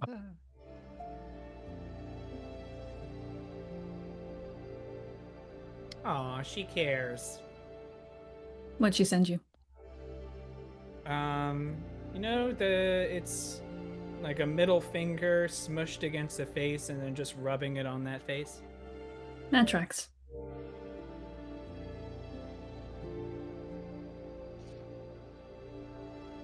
So, how down are you for this investigation? Well, I've told you my thoughts. It's all in your court now. I guess it is. Apparently, some of us get a little too worried about hypotheticals. I mean, we know they exist, so it's not like setting a trap for the Tooth Fairy, but statistically, it's going to be maybe tougher than catching the Tooth Fairy. True, but it doesn't sound like they've been at it. What they've been doing for 50 years hasn't working. Well, bring us some more information that we can use from Nosferatu. We'll see what our next steps are. Yeah, that's the interesting thing. It's all about what information I'm getting for everyone else. That's fascinating how that works. Well, catch it, and then you don't have to share your prize. I've got work most every night, so I've got other methods. You got other methods of catching it or just investigating? Other methods of working my way up in the city. I'm sure those are going to be long and arduous and so fulfilling. In About as every much as the possible chances way. of catching a mudman in the swamps. Boy, you really are the fun one.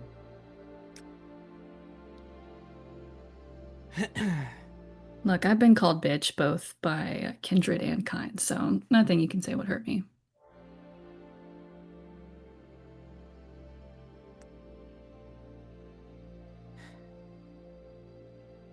Yeah, I interned I've on been Capitol called- Hill, so I've been called bitch a lot myself as well. affectionately.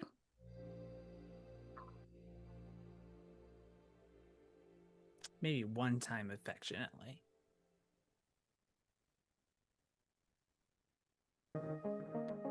Well, I hope you enjoy your capitalist grind.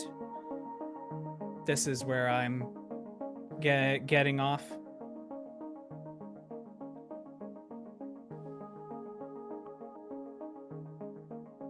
Pleasant dreams, Ellie. Pleasant as always. Tonight was very fun.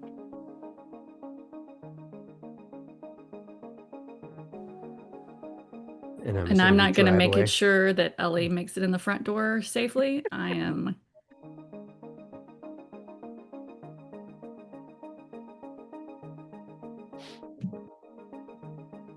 Okay. Poppy, I'm assuming you go straight home? Yeah, she like gets into her car and Mhm. like 365 from the Brat album like plays too loud. She's like, ah, ga, ga, ga, ga, ga. And she like turns it off. She's like, it's not the vibe anymore. And so she drives home in silence. Mm. Yeah. I imagine there's an initial sort of lean over from Bruno. Is that because you're one of the few cars in the parking lot producing the only sound? And there's this, When I'm in the club, when I'm up with that. Shall we do you a don't little hear him pee? say it, but there is that very loud thought of fucking neonates. Just trying to have a Brat summer, Graham. Mm-hmm.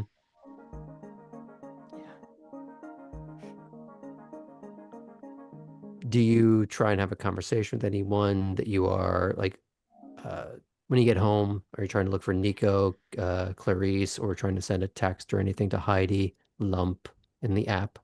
I think the first thing she's going to do when she gets home is try to draw what was described. Mhm. And then she'll try to draw what the arm looked like, just kind of in her sketchbook, just to kind of get it out of her mind. And then she'll get in her pajamas and do her chess. Mhm. And then maybe text Heidi, kind of an apologetic, hey, sorry I wasn't around a lot today. I'll check in with you soon. It and then is very she- late, so you're probably not Yeah. expecting a reply.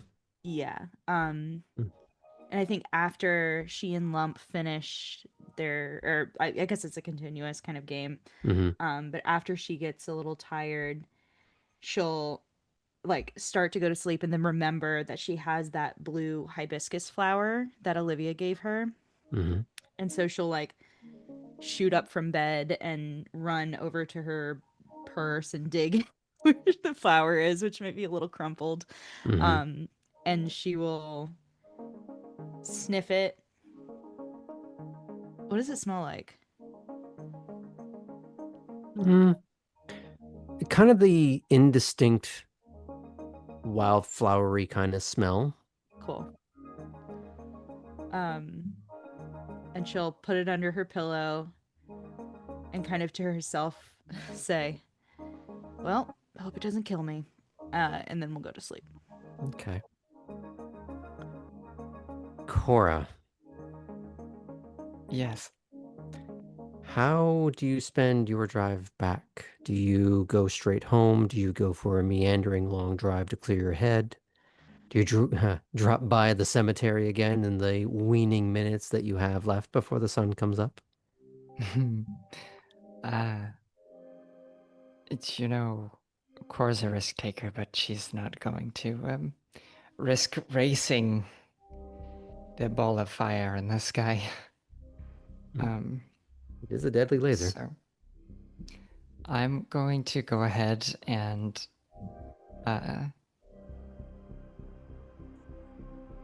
before I get to driving, and I know he won't see it right away, but I'm gonna send a gif of like the classic like black and white creature from the Black Lagoon movie to Heinrich. And I'm going to say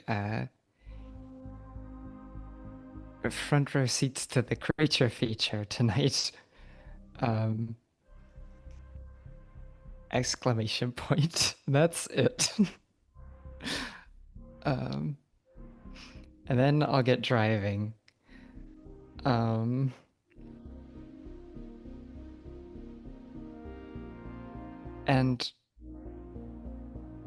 yeah.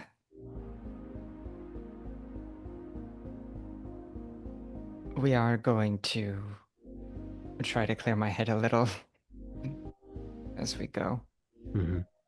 So it's a meandering path, but is it more a lackadaisical drive, or is it a needing to get your speed demons out?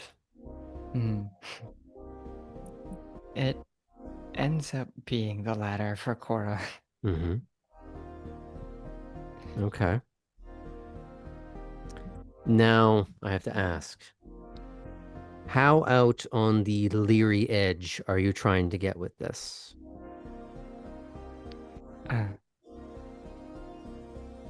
I want to feel that sense of being in control of the situation, so I want to push right up to it and then back away.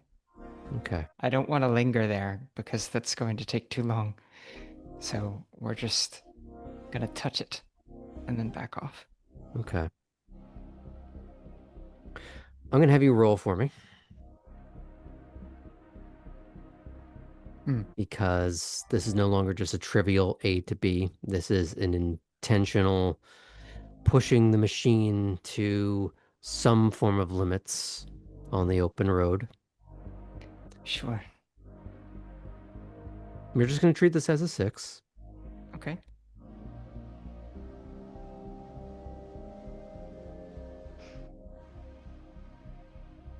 Let's see.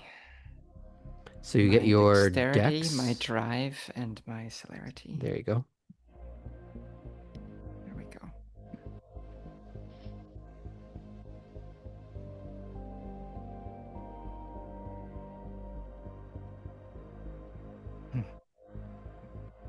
The odds are in Cora's favor for this drive.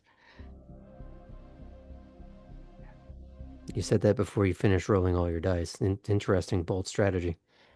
So there was, I got a 10 and I re-rolled it.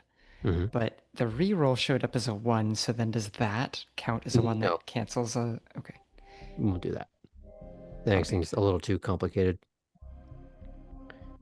Alright, so in that case, that's 6 successes. You had no other ones beyond the reroll? That is correct. Okay. My low rolls were a 3 and a 5 this time. Okay. I'd say you passed with flying colors in this instance, perhaps as a continued rollover from your heightened perception earlier in the evening. You are able to navigate the slight perturbations in the road that you have begun to become familiar with as you head north along, I believe it's Harry S. Truman Highway, Mhm. as you round into the city.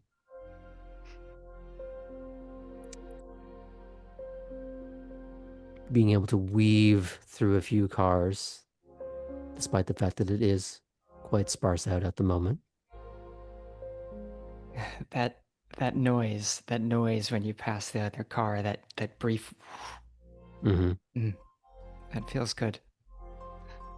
Now I'm assuming Cora is capable of this, but does Cora decide to get real risky with that, maximizing that sound as she Mhm. passes a car, trying to see if she can make,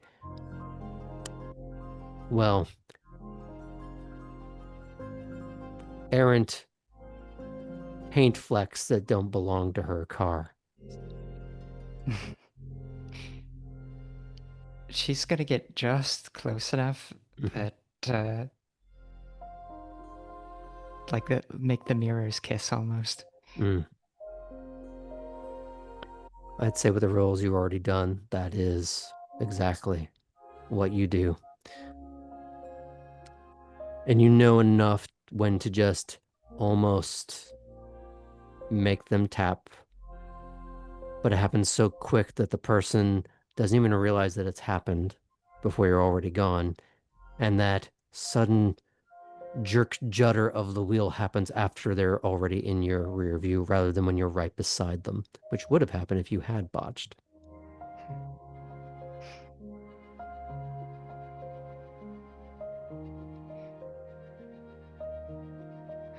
But a little bit of stunt driving at maximum velocity.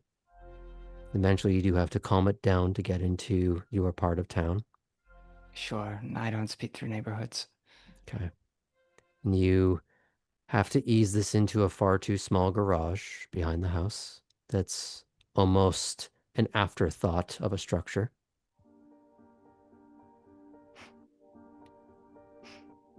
A padlock that you have to lock and then lift. Yeah, the whole physical operation. Mm-hmm. Which you know you have to do quite quickly because you can drive fast, but you can't outrun the sun. Mm. Yeah, she moves with a quickness. Mm.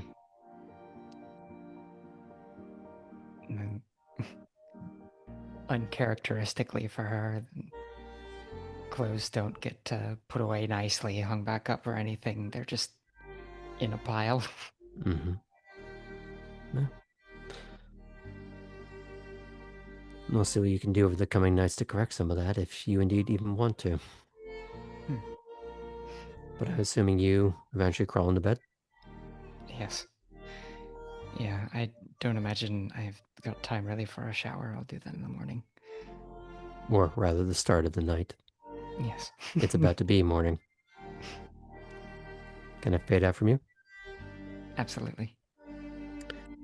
Artem and Chris, as you are driving home, is there anything you want to discuss with her? Or do you want to try and have a conversation with Alden? I think I'll talk to Chris. Mm-hmm. So we've already gotten in the car. We've been driving for a little while. Maybe stop at a stop sign or something. He looks over and he says, "So that was a whole mess of bullshit. How are you doing?" And there's this slow roll to her neck. I've had better nights.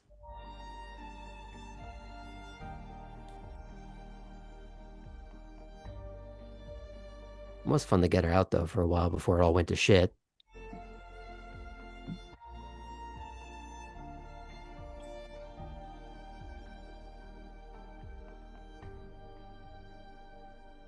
Could be more out there. If that's what you want.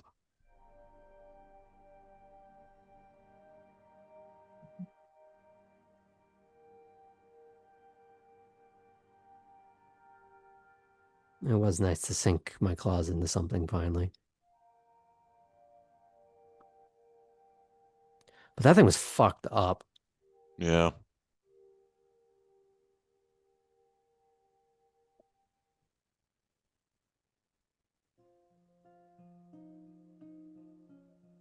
Better What to was sink it? your claws into something fucked up than not something not fucked up, I guess.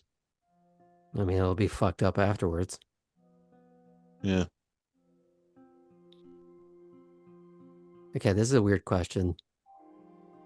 Have you used your claws on people before? Artem doesn't answer immediately. But he does eventually say,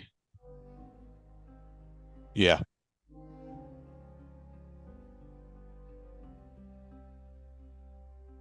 Don't recommend it. How did it compare to this?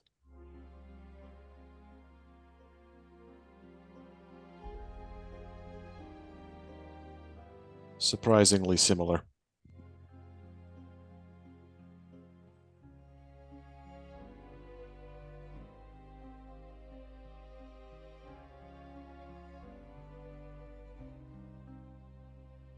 I also used them on Garu. Did it work?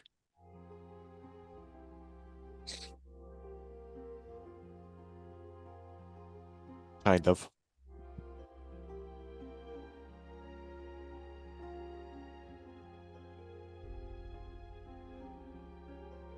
Don't recommend that either. Yeah, I still not actually seen one, and I kind of don't want to. Good. Smart. Yeah, thanks. Got top grades.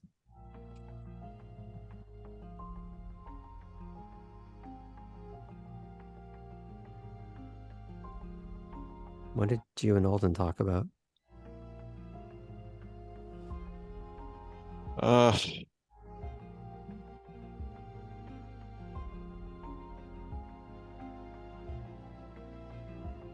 He thought we did good tonight.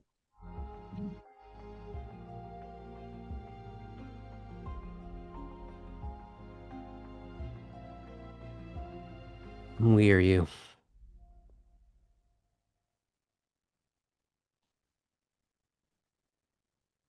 Well, he was just talking to me.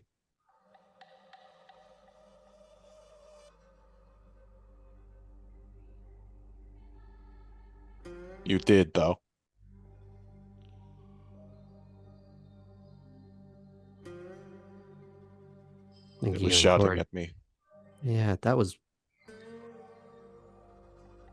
I hated that. That I was couldn't hear awful. myself think. That was. I think I didn't stop hear the ringing in my ears until I realized Ellie was in the room. And then there was a new ringing, and then everything went black for a second. Why were they there? You didn't give Alden Ellie's name. I guess they were together. Why were they together? I'm trying to remember if you'd said while you were in the group we went hunting together, right? I did. Yeah. Okay. They went hunting together? How does that work? I don't know. Might be something to drill down on if you're going to hang out with him tomorrow.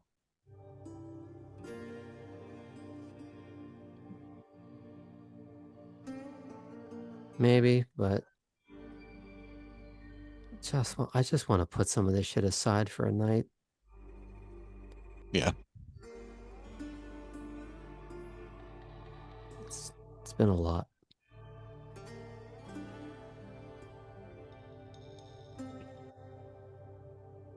You're okay though? Yeah.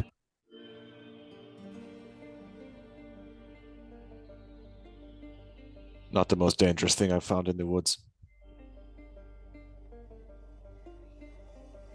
Okay. So I have to ask, was it the Garu or the guy that you stabbed? Which one was more dangerous? Oh, the Garu, easy.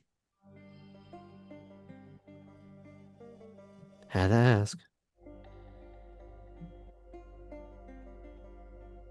They're just a bunch of dudes with guns. What?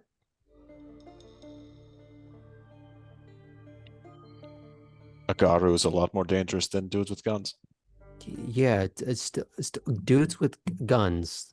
How many? I don't remember. That's both badass and not reassuring at all in the same fucking breath.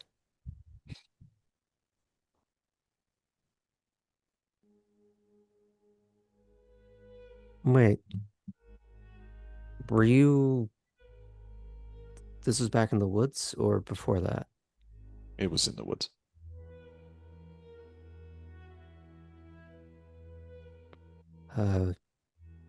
Talia, right? Was she there? She was. That's how I figured out it doesn't kill us to get shot, actually. I mean, you heard what Halton said. Enough bullets will kind of do it, but... Yeah. But it's not the same as, before. Yeah. It's awesome. She got shot. I don't know if it was somewhere up here. She just got back up. It just pissed her off.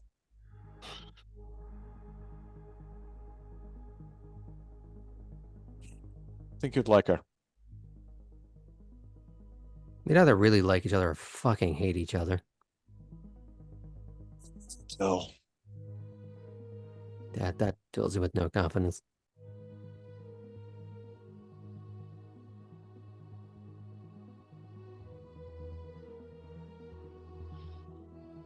Should this give you a little, like, sort of like side fist pat on the arm?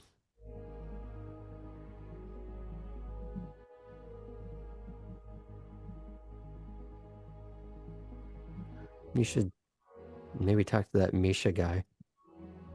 Yeah. Yeah, I think I will.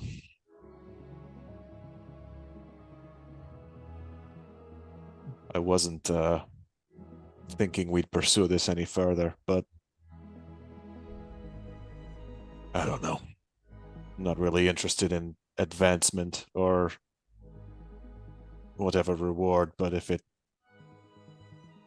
got me a way to help her, I don't know. Maybe. Couldn't hurt. Unless it kills you, then it might hurt a lot. That would hurt a lot, yeah.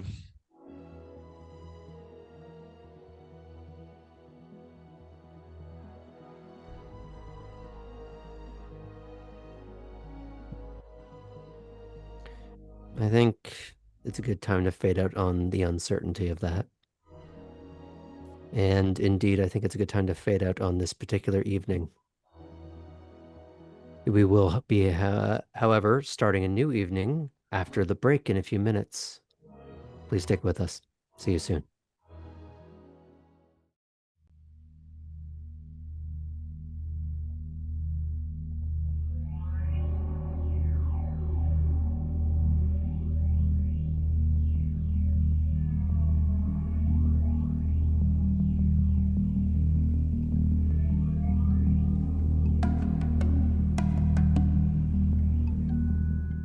Welcome back to the second half of our session of Savannah by Night. We are starting a new evening as the collective Neonates have just met with the prince and got a few interesting tidbits about the local history and a potential promise of reward should they accomplish something. Whether or not they do is entirely up to them, and usually the dice. But for now, we're starting a new night. We are going to be doing a bit of bookkeeping before we get into anything else. So, as always, we start with a point of blood, simply for waking up. For anyone that is planning to be around humans and needing to fit in, and you do not have the requisite merit, you would need to spend another blood point now. Well, rather, you wouldn't need to, but it would be wise, because it would last the entire night anyways.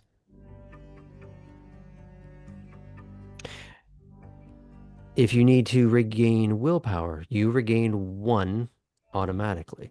However, if you need more than that, I will be hearing some arguments.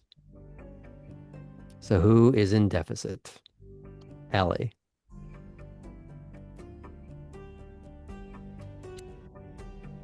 Yes, I am in deficit by 1. Okay. Do you have an argument for trying to reclaim that? Trying to think.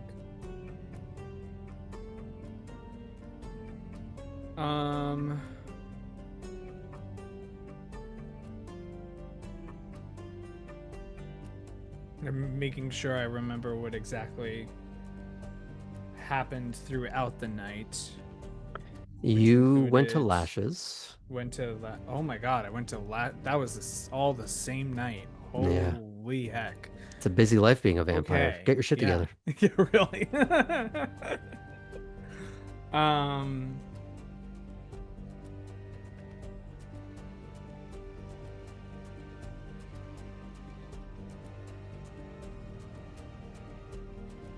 Going to I- Lashes was a test of reading people and assertiveness, correct? Correct. Mhm. And what I will say that I'm now remembering is that there was a moment of decision in moving with that assertiveness in both deciding to keep those clothes that they had brought to Lashes to the various events of the evening. It was certainly commitment to the bit. Certainly a commitment to the bit, and also being the one to come forward with a plan of any kind on how to tackle our new objectives.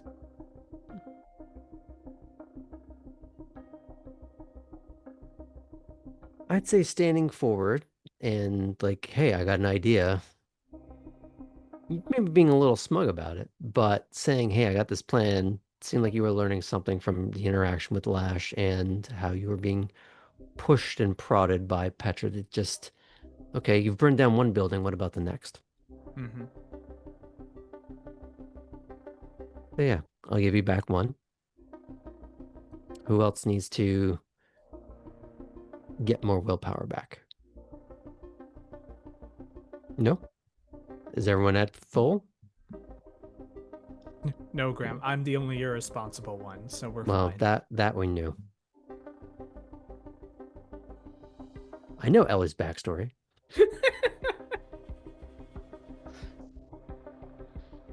Soon they all will too. Now, you also all get 2 experience points as you've completed a full evening.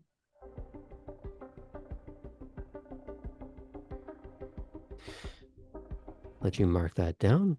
Now, while there are full scenes prepared for each of you, are there any immediate things that you need to do right as you're waking up or helping to inform me how your scenes are going to unfold? Is there any very quick texts or what else did I have here? Text or calls, any quick errands that you're going to be making part of your evening that I can fold into your scenes? No? Okay. Oh, Ellie? I have one. I might send one text to Mason asking if he is available to speak with me this evening. Okay. We'll make that part of your scene, just so I know how to put the conveyor belt down. Mm-hmm. We will be starting with, however, Kate. And we'll see how many of these scenes we can get through because we are starting the second half of the session quite late. So see what we can accomplish. So, you had a date set up for this evening, as I recall. Mm-hmm. How are you getting sorted for this? So it is a sleeveless, kind of cropped black top with linen pants and her work boots. So it's kind of a mix between a little bit of Classy grunge? yes, it's still very Kate, very Ventrue, but leaning Mm. into that grungier side because of who she's meeting and where she's going. Mm-hmm.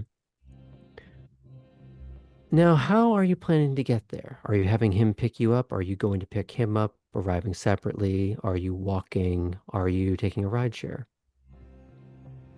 I'll drive. You'll I'll meet him drive. there. Okay. This is, after all, even though I tucked him into an Uber goodnight the first Mhm. time we met, this is still our first date, so. Okay.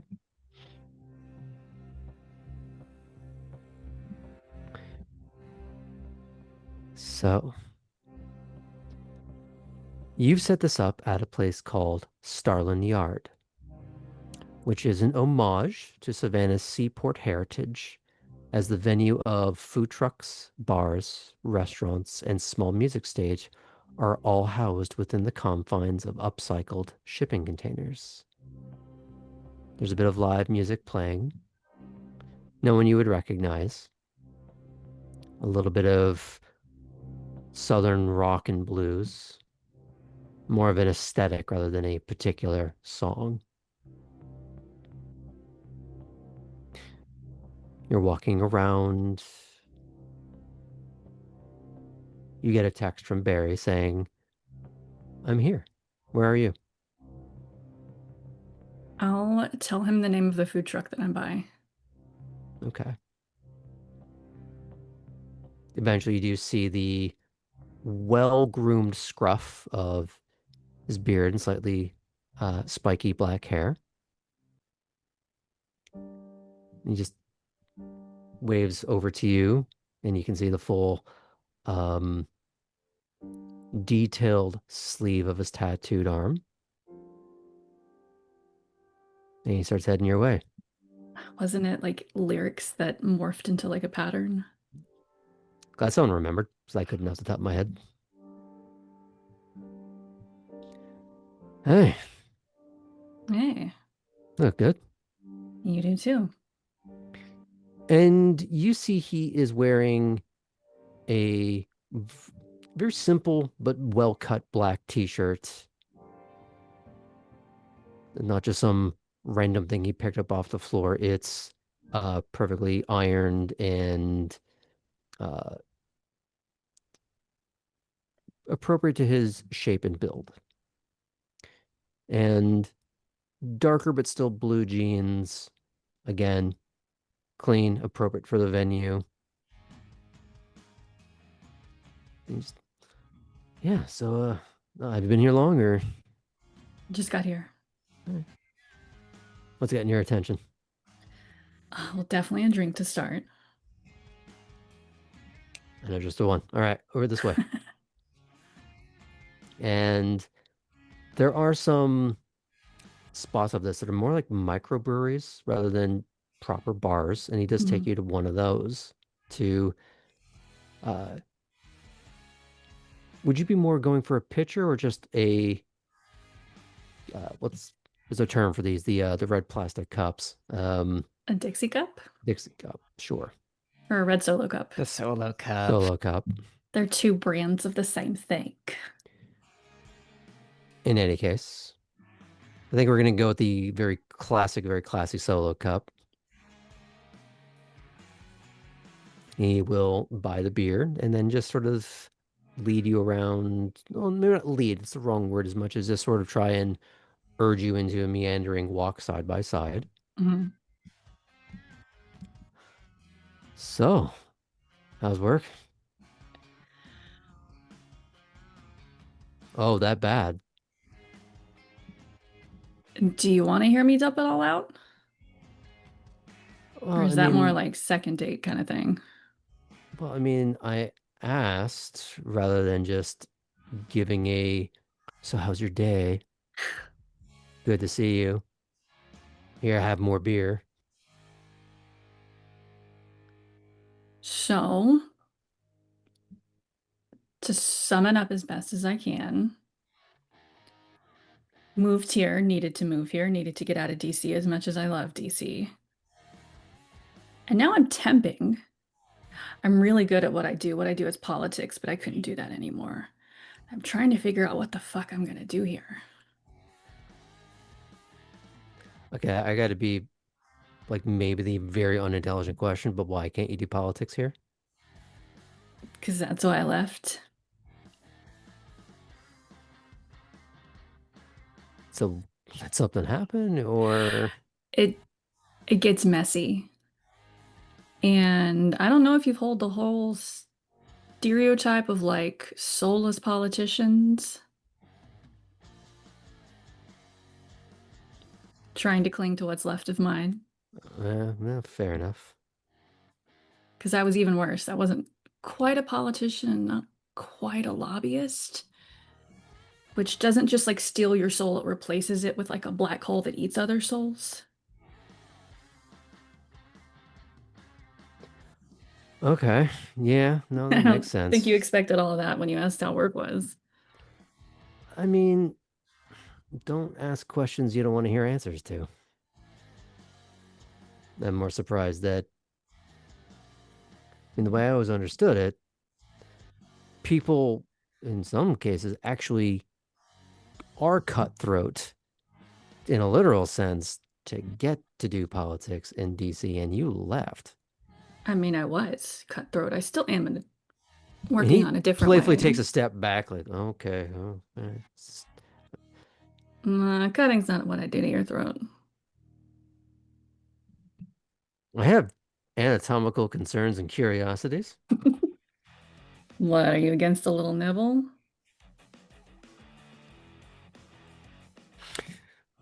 Well, get maybe one more beer in me, see how that goes. Besides, you're not the only one that bites. Anywho, I look forward to finding out. so temping. Mm-hmm. As, like, what does that even mean?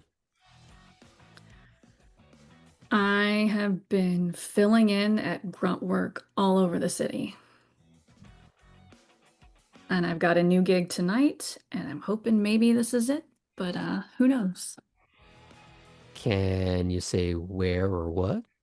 Or are we just doing the whole mystery thing? I'm just gonna say hospitality because I don't want to jinx it. I don't want to brag about some cool opportunity and it goes to shit and I have to come back and say, well, that wasn't it either. You know, I mean, the fun thing about that answer is like hospitality is the entire fucking city. Well, yeah. Like that could be a hotel, it could be a strip club. You're working at a strip club? I mean, if I was, would you come see me? I don't know. I don't want to pay for your time. You would rob me of an entrepreneurial enterprise? I don't know. I don't want it to be so transactional. But you wouldn't come It to makes me feel so support- cheap and dirty. I would come see your band play. I would even pay the cover. Is that different? But I'd get you in for free. I mean, that would be, what's the point? What if I wanted to support you? Well, buy a t-shirt. Okay. You got t-shirts? No, we suck. I'm not in that for the money. What, do I just stream your SoundCloud as I fall asleep and just let it run? First of all, it's Spotify. Okay. SoundCloud I didn't know there is was the for whole thing with mom- Taylor and the artist and No, like so SoundCloud is for guys who look like like one of scruffy those beards and t-shirts. So you just pointed it all to me? No, more like the guys, oh, what do you call it? Like the Trapper Keeper that looks like they're from 1991. Mm-hmm. All the squiggly lines and multicolors Like as a Lisa tracksuit. Frank, Lisa Frank, that's the word. the dolphins And then the they mumble penguins. rap, those guys. That's not music, that's mental illness. Fine, I will put on Spotify and let it play on repeat tonight as I sleep. Well, you'd be one.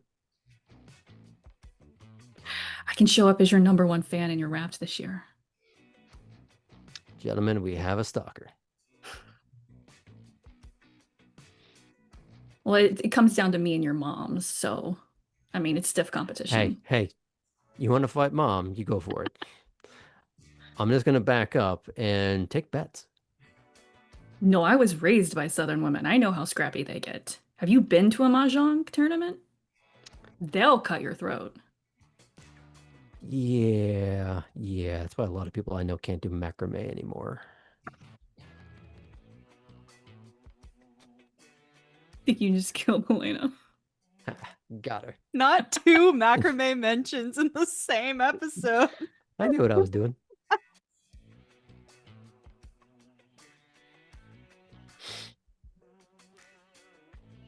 So, what's the hope? You want to be in hospitality, or you're just hoping to find something stable? Both. But I like the person I'm interning with. I think she'll open up a lot of opportunities. Interning. That's what we're calling it.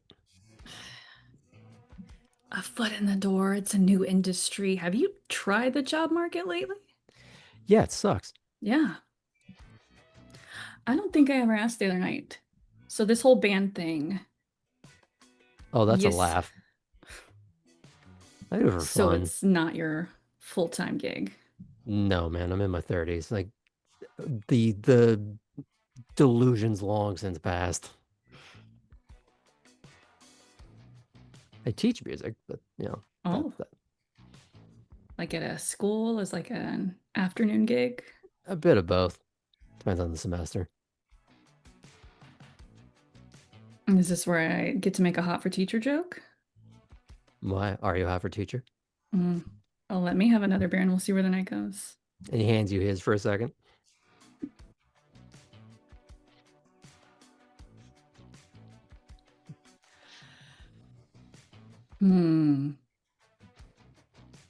Kate doesn't have that feat. She's got 2. What are we talking about? No, I'm trying to decide if I'm going to swig any of the beer or not. Because I do also have to go to work after this. So the way that this works is Mhm. you're not going to get any of the alcoholic effects by you just swigging the beer. It would be 'Cause from drinking him who's had a lot of beer. Be drinking his. Okay. Because your metabolism doesn't work in that same way. In order for you to get anything out of beer as a human, you have to metabolize it, Good which you to can't know. do. It would just taste gross. It would taste real bad. Mm-hmm.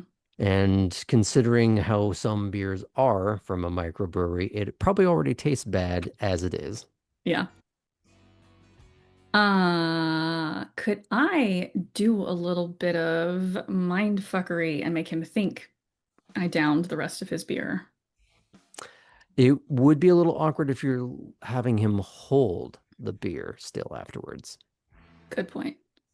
In that case, I'll just act like I'm gonna and then go, see, I just told you I gotta go to work after this, and you're trying to get me drunk and make a bad first impression? Well, then I guess you'd have a lot more time to come to my shitty shows.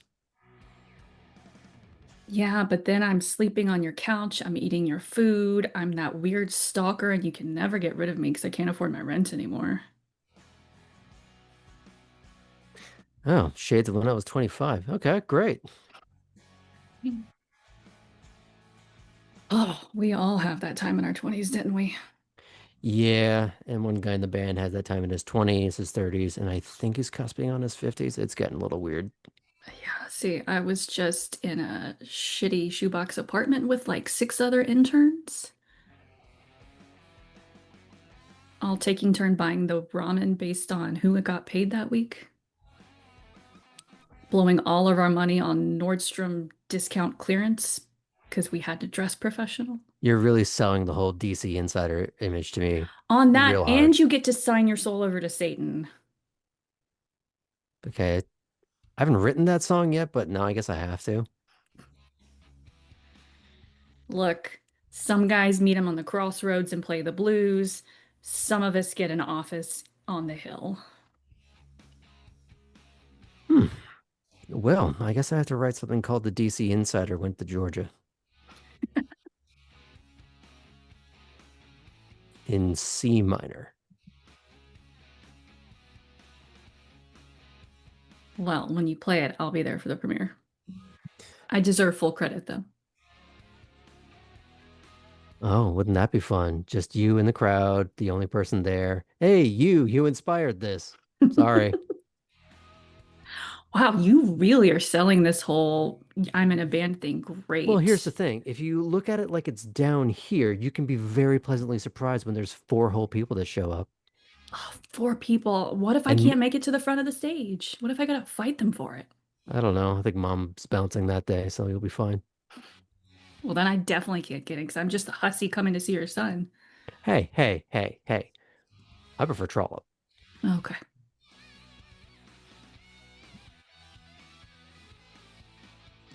Hussy are what we call those other people. Oh, I didn't know we distinguished between types of people. Oh yeah, it's a whole slide rule. Okay, well then I'm honored to be a trollop. It's Trollop, Hussy, and because we're in the South, Jezebel. Not the Jezebel spirit. We'll just have to pray her away.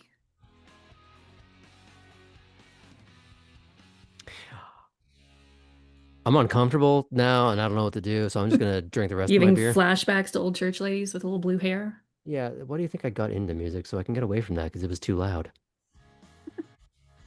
See, but then they get to pray for your eternal soul that's been damned to rock and roll. Yeah, but then I don't have to hear it. Good point. But that means there's a VHS somewhere of you singing in the church choir, isn't there? No, I burned those. That's what your mom let you think. Yeah, She's well, saving it all for the documentary because she knows you're still going to make it big. yeah, well, there's a reason I don't allow her to have a working VCR anymore. Oh, Fire if you solves a didn't think lot of she's problems. found one on Facebook Marketplace, you were sadly mistaken. If she could figure out Facebook, she's welcome to it. I don't know, man. Isn't it supposed to be like where all the conspiracy boomers live? Yeah, but here's the thing. She's still part of that generation that's part Luddite, so It's good safer luck for with her. that. Safer for me, anyways. So as the two of you are bantering back and forth, what is the intended outcome of this interaction? So as we wrap up this date, I would like for him to walk me to my car. Mm-hmm. I imagine the parking's a bit removed from the bright lights and the food truck area. It's lit, but a little bit darker. It's easier to mistake someone leaned up against a car having a little makeout. Mm-hmm. And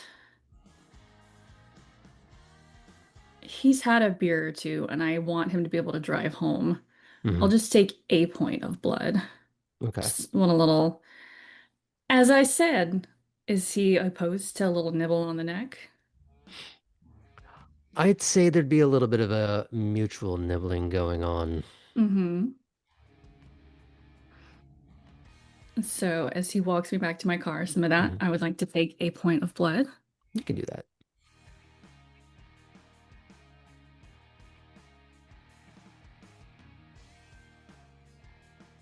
And I will leave him with, well, when I finally do get some semblance of a work schedule figured out, I'll have to come see your show, fight all 3 other people for the front row. Yeah. Or And just come on by for a music lesson. okay. See how good you are with your hands. Well, I play more than a few instruments. We'll see. Night, Kate. Night, Barry.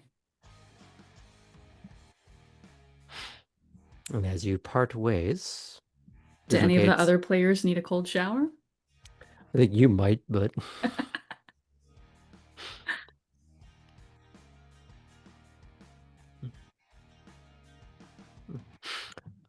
now we're going to pick back up with Ellie. Who is also going on a date with Barry. Who is Barry? You've just been blood bonded to a Nosferatu. Enjoy. And I'm gonna say that Ellie tastes like that arm smelled. Hey. Crying and throwing up. And suddenly nobody needs a cold shower, but a hot one to burn away our flesh. Gonna need Barry's mom to pray for you. Bless her heart.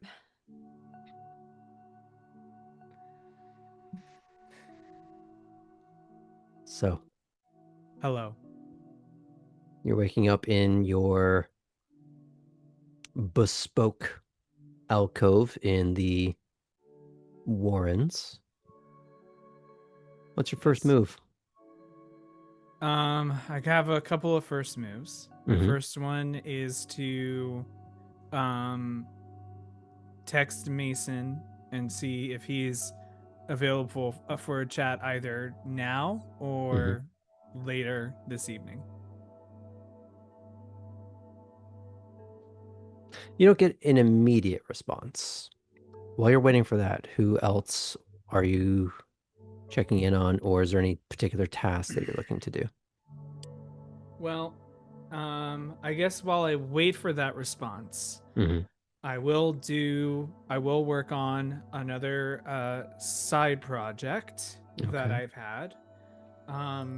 So since I now have the make, model, and license plate of Kate's car, I'm going to start working in getting into traffic cameras to start.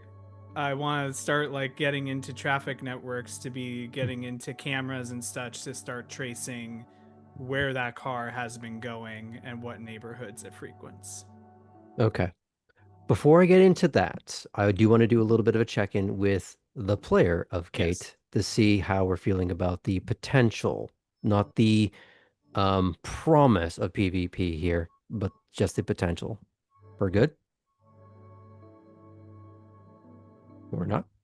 I could not get to the mute button. Mm. Well, Ellie, this is a bold choice. Bold choice. We could admonish the player later, but you're all good with the Mhm. okay.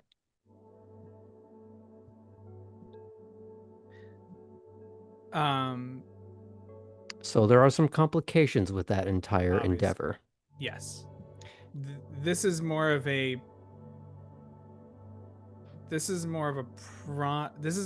prodding of Mhm. being like how careful is someone Mhm. about avoiding like someone who's a Nosferatu is always avoiding cameras and always aware. But Okay. someone who can be more out and about, like the other clans, probably aren't.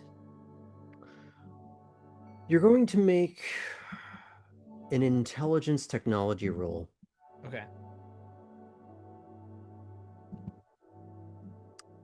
Now, I'm going to say out the gate that no matter what you roll here, even if you are successful, this is not a one and done roll to accomplish getting into the traffic network. This is going to be an extended roll. It's going to take several nights, Yep. and this can go very badly, and there are a lot of other complications you don't know about yet. And that is why, at least for this first one, Mhm. I'm going to use a willpower to get one success. Okay.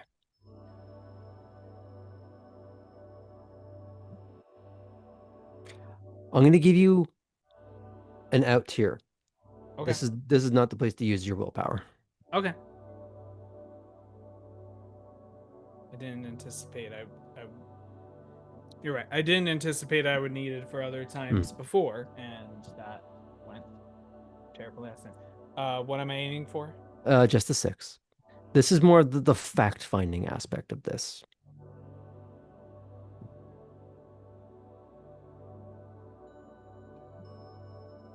Three successes. Okay. You are used to slightly more metropolitan cities and operating in those kinds of systems and networks. And even in the prior big city that you were in, it had a lot of gaps in that network of the official traffic cams and traffic lights. There were things that just weren't mapped properly or at all.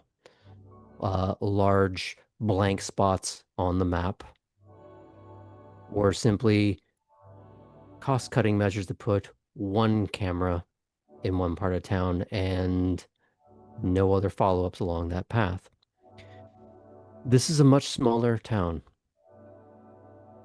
By doing some simple probing of the local network and simply even looking online for the public accessible cams that you usually find from like the tourist board of a city. Even those are not pointed in the correct direction. They're more scenic than practical.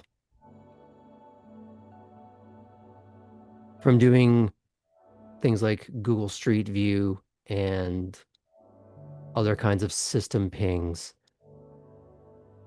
it is a non-comprehensive network.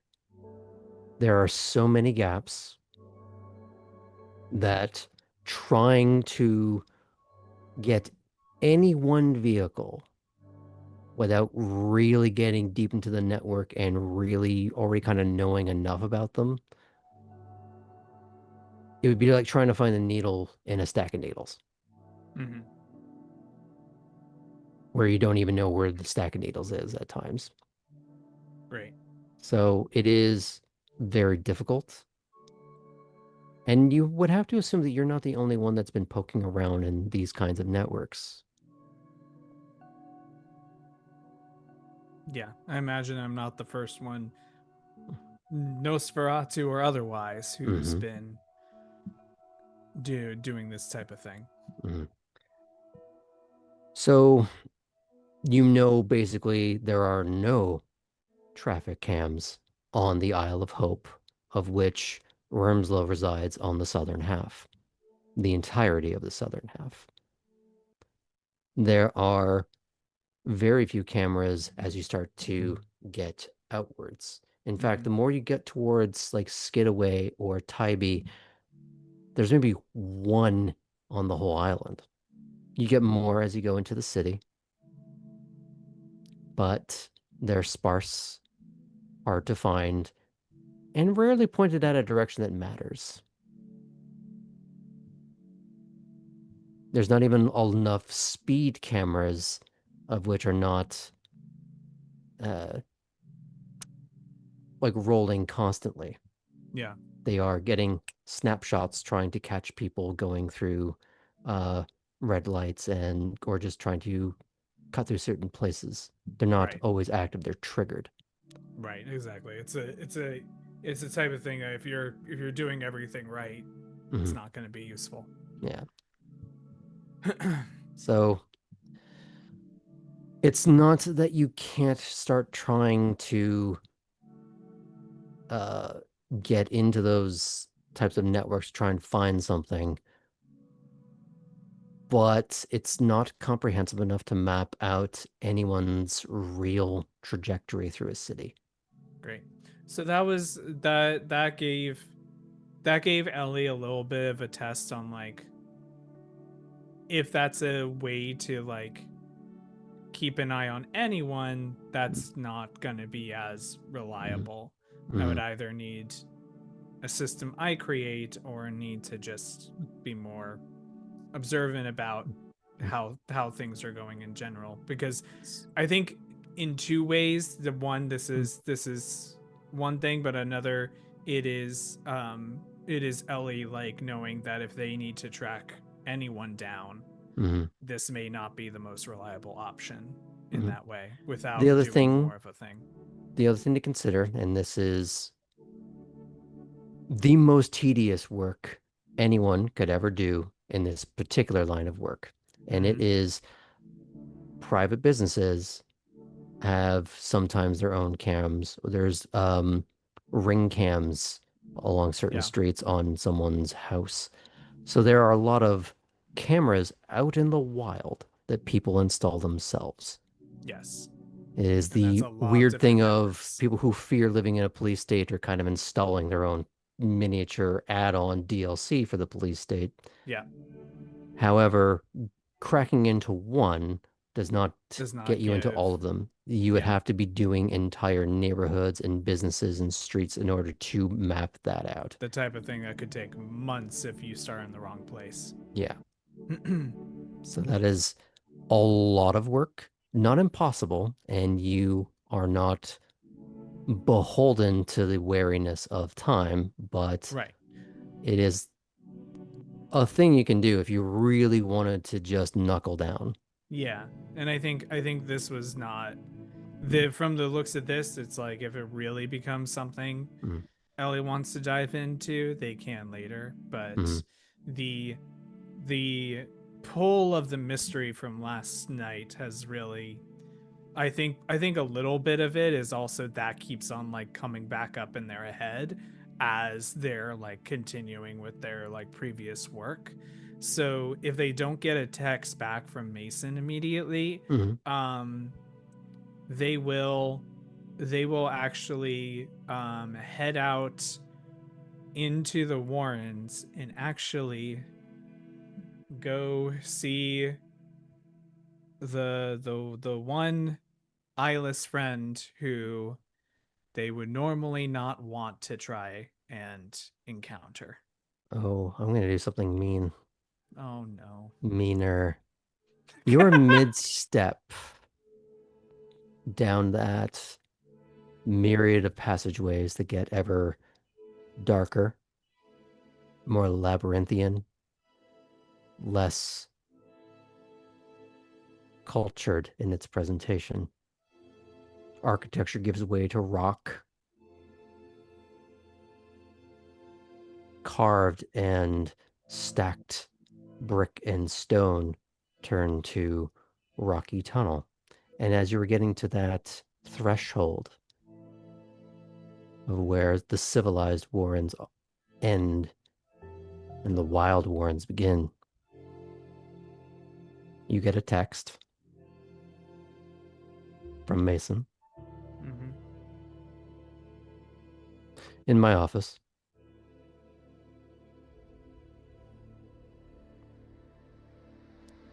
So you have a choice to make. And you get the looming specter of a shadow moving through a shadow in the distance.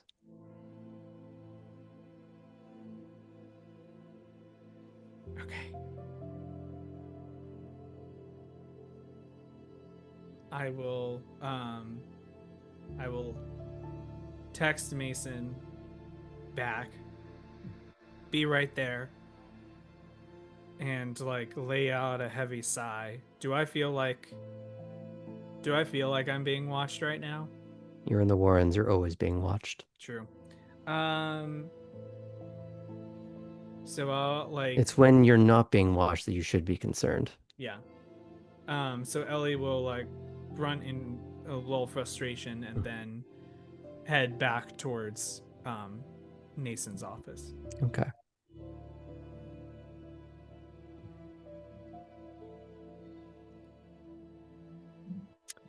Now, as you are back in the civilized part of the Warrens, you find a heavy oak door. You've been in this office before. You sat down across from him at his desk. You haven't been in there in a while, but at one point early on, you were given a ship in the bottle as your eventual welcome to the city. You now have two, as I understand it. I do. Do you open the door or do you just knock first? I knock first. Yes. Come in. I enter the room. Mm-hmm. Close the door behind you. Close the door behind me. He has a few books scattered around him on his desk. They look a bit old, not tattered, but just well-kept old books. What can I do for you? Well, sir, I should probably report something from last night. I don't know if you've been told about something that has been found. I was not involved. However, I was with others who were told about this incident. And it did involve the prince and the seneschal and the sheriff. And I believe the scourge was involved in some way. But it involved well, they're not really sure if it's The white. Mudmen. Yes. So, apparently one was found in the swamps or near the swamps north of here. I suppose we've been due for a while now. When do you recall the last sighting being? 2, maybe 3 years. Was it here in the Warrens or in the sewers? Not that time, but they have attempted to filter in before. The prince did mention that.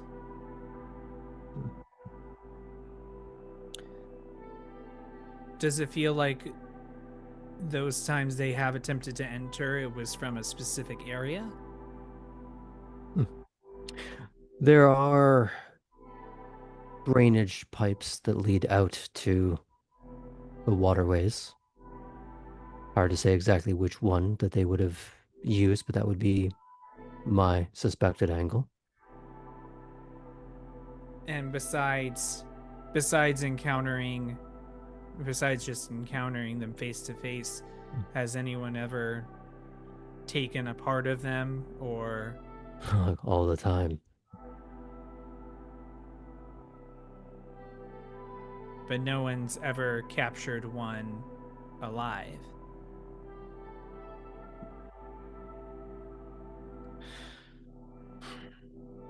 Very difficult to take alive a vicious thing. If you trap it, it doesn't cower. It will either kill you or kill itself trying to get away. But it does try to get away. You've heard the old idea of wolf caught in a trap will gnaw its own leg off. Mm-hmm. Same thing on a worse scale.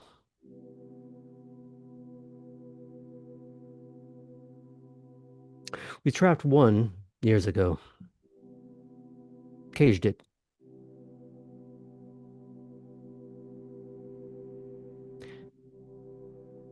It turned itself to viscera and sludge trying to get through the bars.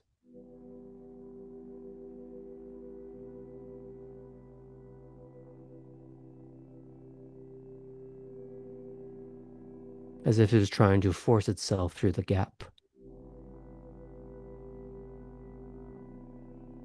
Imagine a man trying to feed the entirety of its being through a tiny mail slot in the door.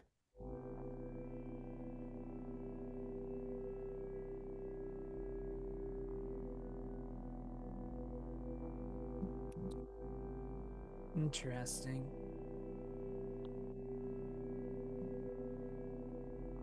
So it will do any means of escape, and it doesn't have quite the survival instincts. It's one way of looking at it.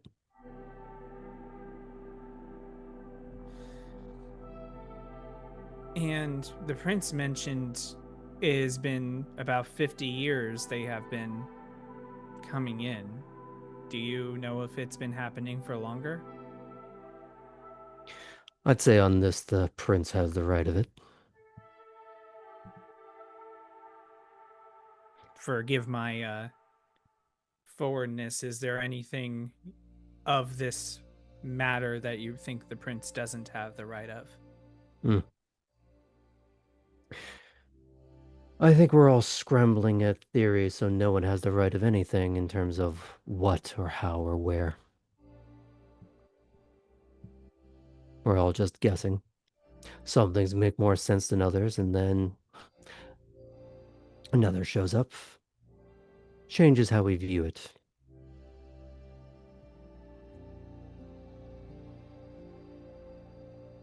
Changes how?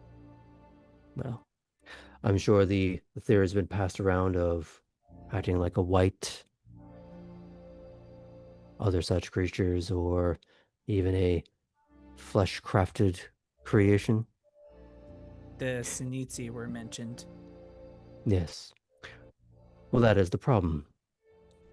The ebb and flow seems to suggest one year, another flows through and has the behaviors and structures of another.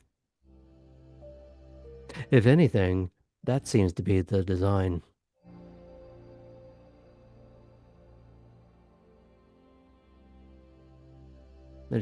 A consistent inconsistency. Isn't that curious? Very much so.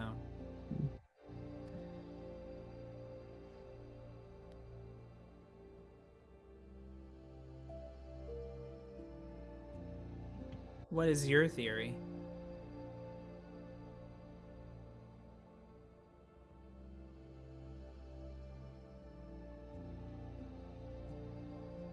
My theories have nothing to do with what it is, but why.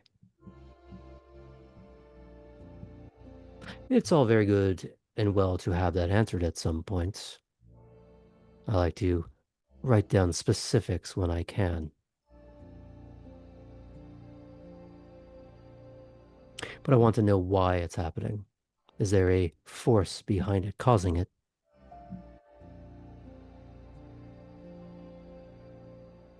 For example, let's cut into the real deep, dark past for a moment. You ever heard of something called the Bronze Age collapse?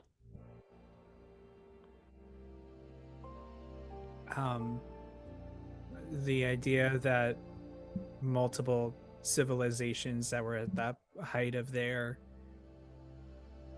power ended up just disappearing. Okay, why? Well, for some it feels like they just disappeared. Some it felt like it just collapsed under its own weight. Wrong. There's a perfectly simple explanation behind it. Myriad, complicated, but simple. All these stories of sea peoples had flooded into that part of North Africa, Mediterranean. They had flooded in from elsewhere, landed like the beaches of Normandy and took it by storm. Several empires of the day collapsed. Some from the onslaught, some from the cascade system collapse. If the farmers are all dead, the rest of the population starves because there is no one to tend to the fields. Such and the like. The Hittites were one of the main ones written about.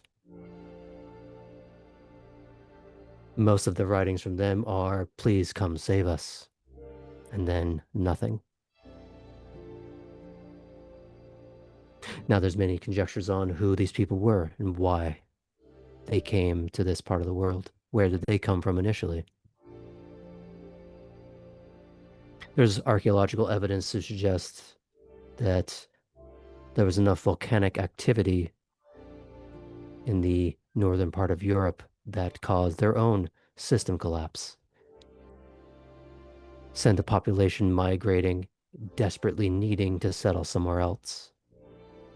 Desperation leads to violence. Sir, I feel like maybe we've been looking in the wrong place. It may seem random us encountering them, but I don't know. Has anyone in their investigation looked to well our food and seeing if they have had any encounters? As in seeing if the kind have been attacked, killed, mauled. Oh, many have.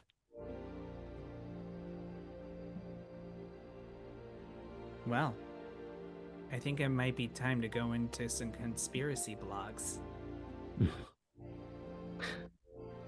Have fun with it. I'll give you another, if this is something you're interested in. Though I think you might find it unpalatable. Where do they come from? The swamps? Marshes would be the correct term. That is, of course, a major conjecture.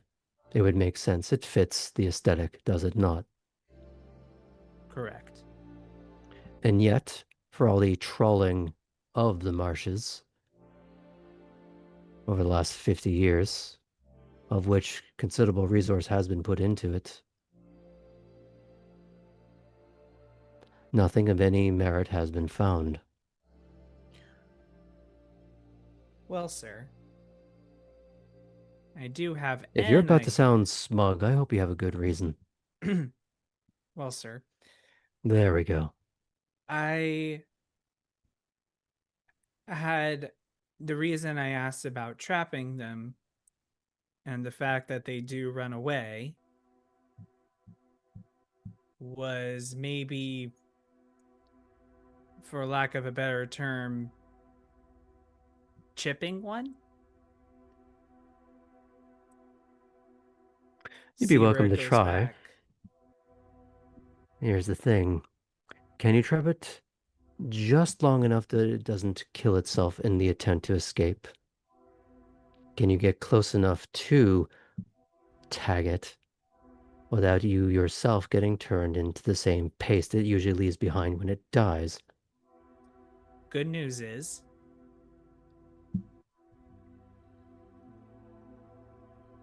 theoretically, Oh, I love a good theory.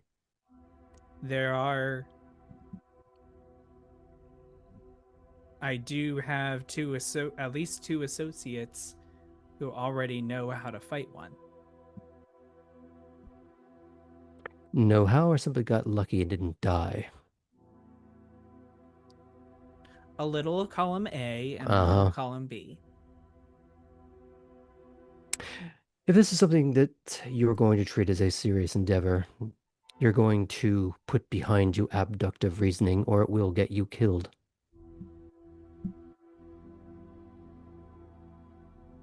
You're making assumptions.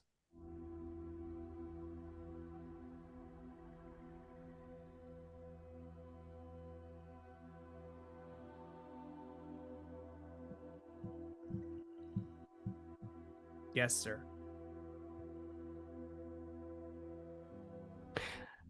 Anything else? No, that was all. Thank you for your time. What resources do you need for this?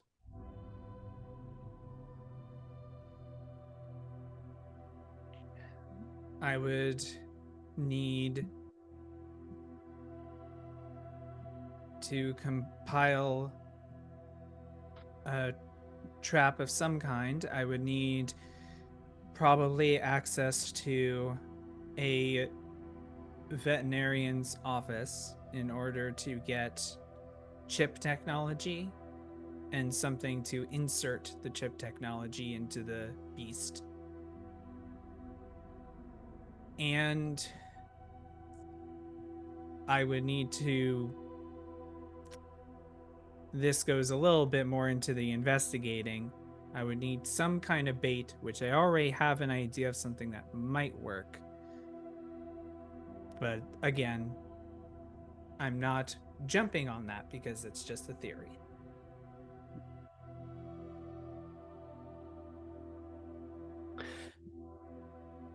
You'll want to talk with Fitz. Oh, Fitz and I have already talked a little bit. Here's the problem you're going to run into. The traps we have here serve a purpose. Do you know what it is? Keep others out. And how does it accomplish this? Either scaring away, eliminating the threat, or turning it away in some way. Certainly not keeping it in place. Exactly. The caging was more of an accident. The way that a cascade of traps went through created a cage by incident. We don't have humane rat traps here. Everything we have is designed to kill. Efficiently, brutally. I'll have Fitz lay off the explosive powder.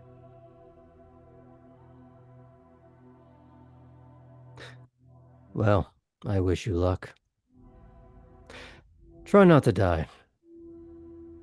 Makes us all look bad. I'll do my best, sir. He nods and he picks up his book that he was previously reading and starts to flick the page. Nods and exits the room. And as soon as you step outside, you were in, or rather, you fail to look down, as always, and you bump into Alice, who's just staring straight up at you. Hi. What you doing? I'm having a private discussion, which you definitely weren't listening in on, right? Oh. Mm-hmm. Does someone want to talk to me, or is that someone you? Me. Ah. Did you just want to know what I was doing? Yes. Okay. Do you want to go scavenging?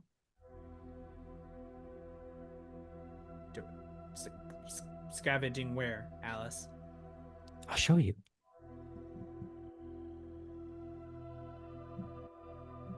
Is this here, or is it Oh. somewhere else? That's not how that works. Yes, it is.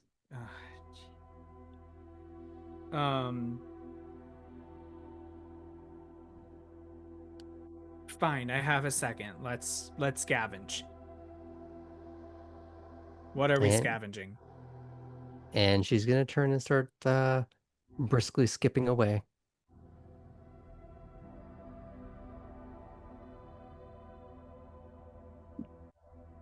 You can actually see his soul leaving his body right now. Ellie's going to just and start briskly following, like jogging a little to like catch up, and then briskly walk after. Can we fade out on that little image? Yep. Okay. Now, is everyone good for a few more scenes? Does anyone need to be up very, very early? Show of hands for we can keep going. Great. I have such sights to show you.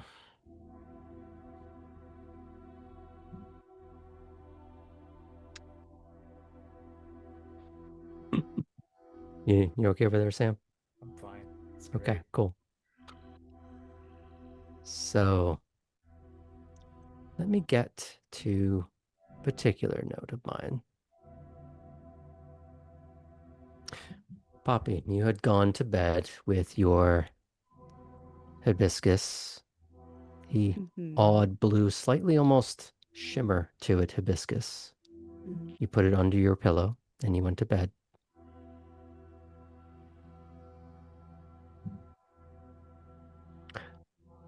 Eventually, after a long,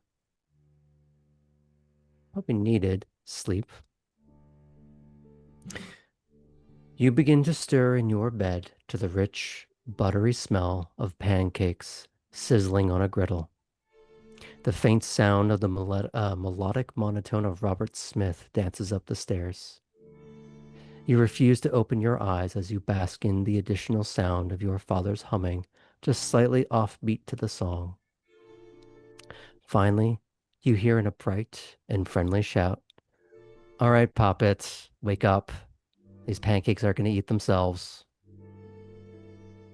And you wake up, and it's the here and now, the cloying aroma of butter and syrup already fleeting. Oh, man. I think Poppy wakes up smiling, which hasn't happened in a little bit. And she kind of lays there in bed for a little longer than she needs to, just kind of basking in that comfort. And I think it takes her a moment to realize, like, was that the hibiscus or was that my brain? And I think she'll decide that it's the hibiscus. And she'll text Olivia. Just thanks so much for the flower. Smiley face. And she'll get up and start getting dressed, play maybe a chess move, trying to kind of like take it easy as she remembers all of the weird things that happened the night before, and trying to piece things together, both the horrific and the cool. Yeah, and is tonight the night that we're doing the drag show, or is that tomorrow night? That is tonight. Okay, so she'll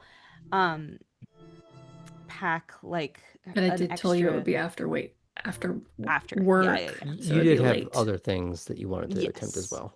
Yeah, so she's gonna pack her after clothes in a separate bag, a little duffel that she has, and then she'll, I guess, make her way downstairs, seeing if she can find Nico or Clarice, because she wants to kind of touch base with them about what happened the night before. Okay.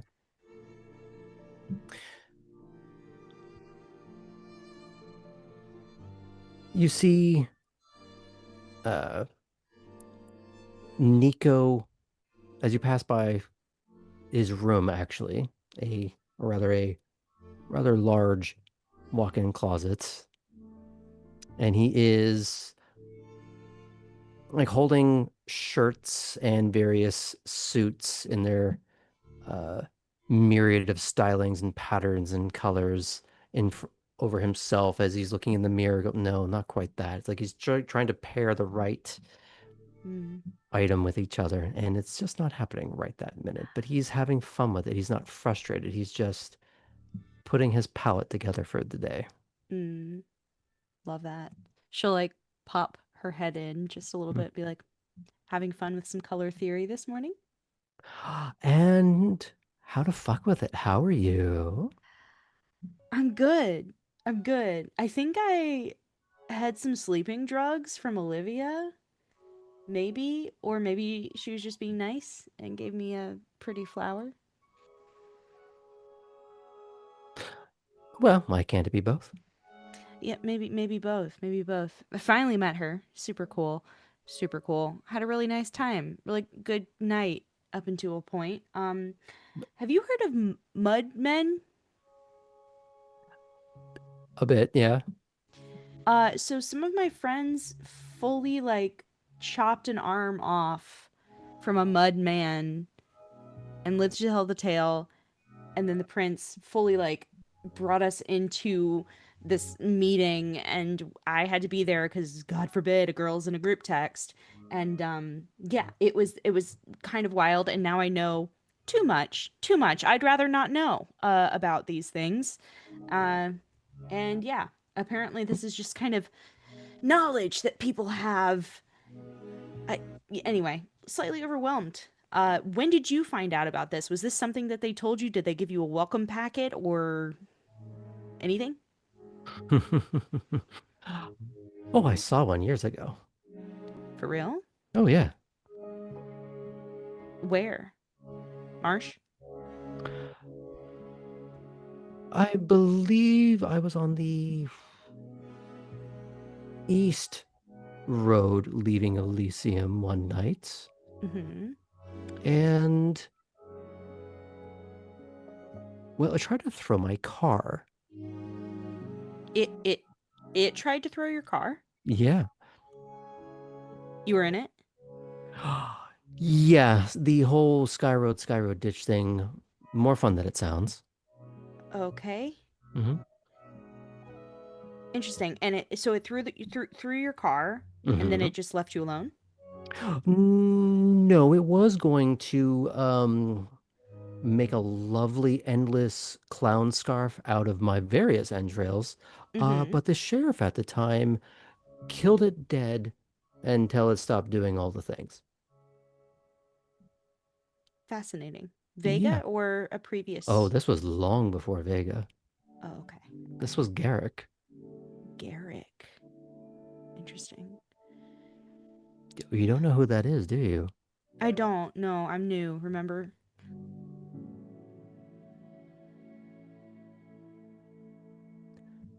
Who do you think is in all of Clarice's pictures? That's Garrick? Oh, the Nosferatu boyfriend. I mean, if you can say, I don't want to dredge up any other awfulness, but what happened to him? Same thing that tends to happen to a lot of sheriffs. They die on the job. Oh, fuck. Was it one of the... Weirdly, no. Oh, okay. Mundane, but still awful.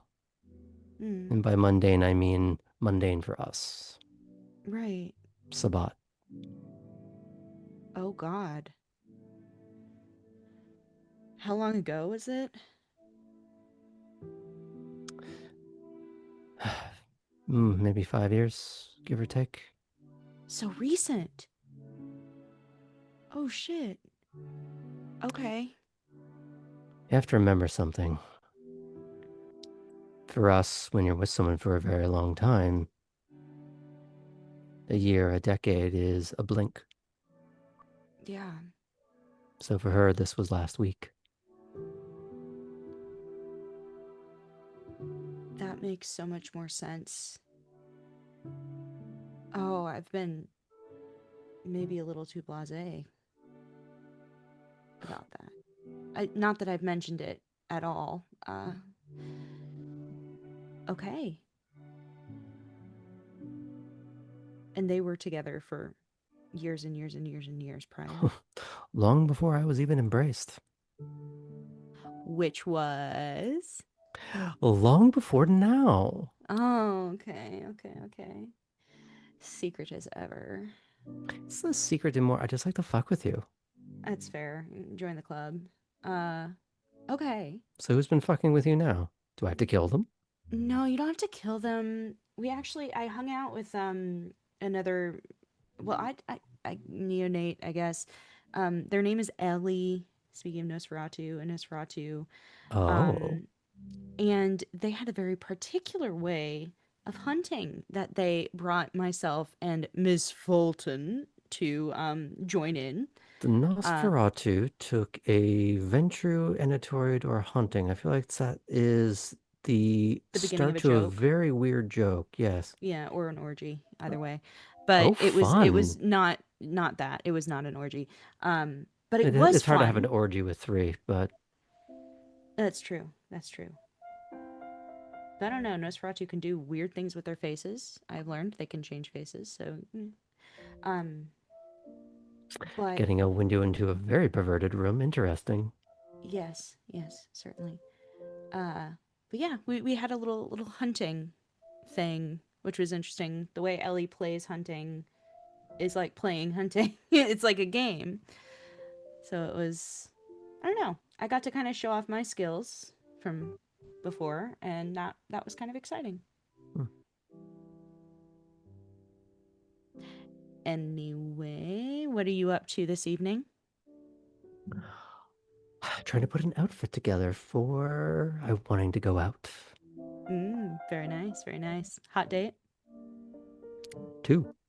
Ooh, good for you. Good for you. Well, I won't keep you because clearly you have a lot of work to do. Yes, I do. Yes. But she will like point to like one suit that has like an indigo kind of color to it. And she goes, I really like that one. If you wanted any sort of sway, I think that's really beautiful. Indigo, interesting. And he does kind of like pick that up off the rack and he's gonna just hold it in front of himself. Black shirt, something shimmery. Ooh, yeah, night sky. Gorgeous, gorgeous. Huh. And he's going to preen and pose for a little bit. Yeah. And Poppy will see herself out. Mhm. Do you try to look for Clarice first, or do you just try and get out of the house? I think Poppy feels a little awk now about Clarice because she didn't have that knowledge that this was yesterday for her. Because in her mind, she was given, Miss Havisham, like stuck in time, like not moving on from something that happened eons and eons ago. And so I think if Clarice is out and about on her way out, Poppy will try to see her. But if she's not out and about, she won't pry. How hard do you look? She'll do a soft loop. A soft Okay. loop of the house. Yes. Yes. Eventually, you don't find her in the house, but eventually you do see through a window a bit of splashing in the pool. Oh, she's a swimming beauty, a bathing beauty. Poppy will stick her head out and just kind of say, Clarice, I'm heading out. Do you need anything? I can pick something up for you if you want. You see her practicing backstroke as if she's doing laps in a very tasteful, very classic all white one piece. Cool. It seems to have like a lacing bodice to the sides, the cinch Cool. in. And she sort of gracefully sort of flops over and then puts her arms up on the edges of the pool, and I'm needing some interesting paints. Find me something. Ooh, good task. I got you. And she just sluices back down and continues. Great. So Poppy will. I already have it. Helena has an idea for some interesting paints that Helena wants. But yeah. Poppy will go ahead and head out. She'll take her bag with her that has her club outfit. What she's wearing is kind of on a more low-key business casual vibe right now. Just kind of some like gray slacks and a like blue, business casual for Poppy, a blue lace camisole, and then like six silver necklaces. And yeah, she'll She's head got that out. Mr. T chic going on. Oh, you know, for sure. No one's gonna be nibbling her neck, not Barry. No. Um, but she'll go ahead and head This out. her 24 karat layers of gorget. Mm-hmm. Yeah, she'll head out with plans to head over to Wormslow. Mhm. To potentially, if she sees Olivia, good. Mhm. If she sees Paul, good. Preferably Mhm. Olivia, because personalities. Paul is somewhere sad and he doesn't know why. But deep Yeah. down he knows why. Yeah, that's true. It's true. There was another thing you had wanted to do with one of the group members. Is that something you're still trying to do? She attempted to do that last night and was brushed away a bit. Are we talking about Ellie? No. Oh, You what had was I doing? to go into work instead of the buddy fee that you had initially planned. I had to go into work. Oh, yes. Oh my gosh. Yeah. Okay, never mind. Scrap the outfit. She's wearing she's totally wearing the tiny little green polka dotted dress, huge chunky heels, and a like a silver choker that has some like red embellishments on it. And she'll text Cora and say, "Hey, did you want to go out? Maybe feed, maybe hunt. I can show you what I do You'd before probably we." word that a little differently on text. Yes. Do you want to go out where I like to go before we hang out with Kate and Chris later? So as you're Should I heading out the respond to door, that now or hold it? you're going to hold for just a moment because as Poppy's heading out to, regardless of whatever answer she gets, she's still going to Wormslow. Mhm. So let's actually move on down to Cora. As you're waking up, you do Yeah. get a text from Heinrich. It was...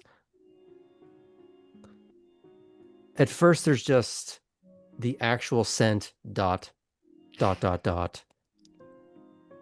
as a response to the GIF, and he goes, "Which version of the movie are we talking about?"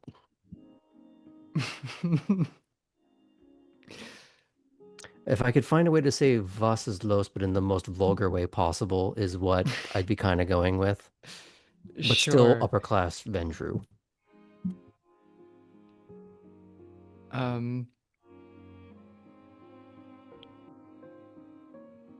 Live improv. Savannah's a weird place.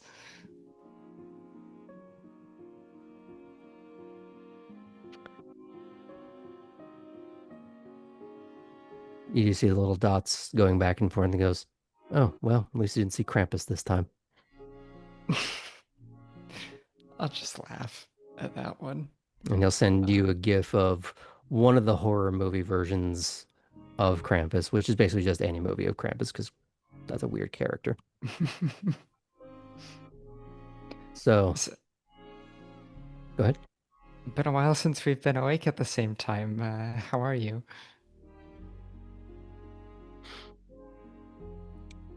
Keeping busy. Keeping things not so messy. Good. Staying safe, though. Best I can. Not always fun, though. Of course. And he does follow up with... I'm trying to think of the correct word to use for this. There is a German word, but it is escaping me at the moment. Do you remember that Scheisakopf that ruined his car? Yeah, that's right. I was kind of mentioning him the other night.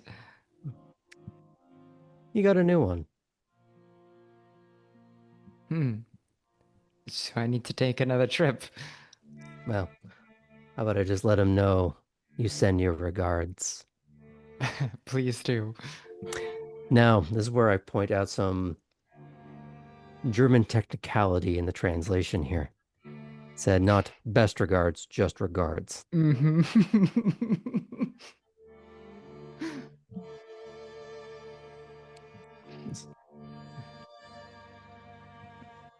But on that, he does have to get back to work, Of course.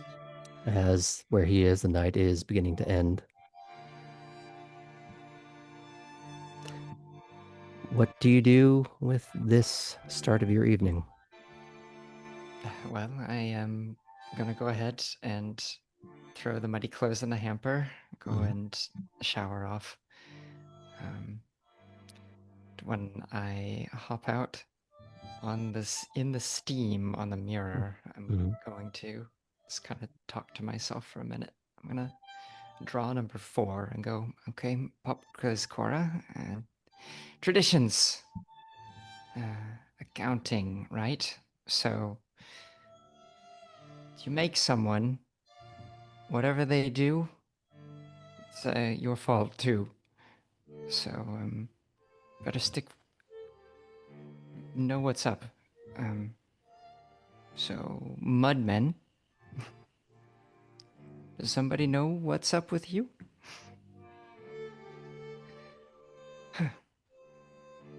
I like how, in a very roundabout fashion, she did a bit of a Schwarzenegger. Mudman, who is your daddy and what does he do?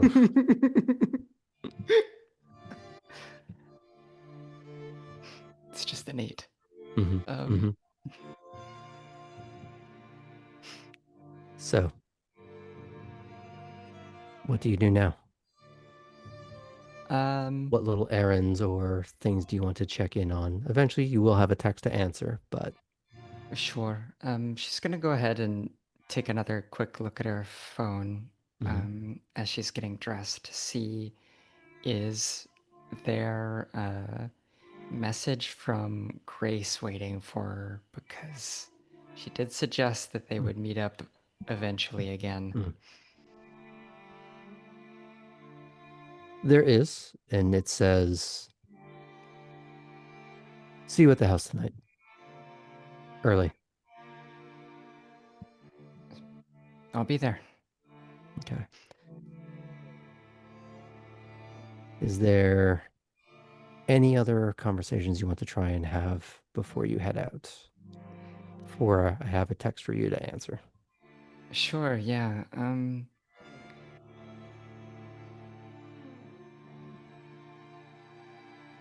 I will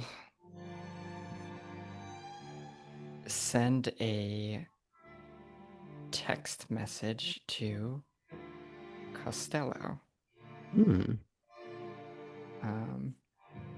And I'll say,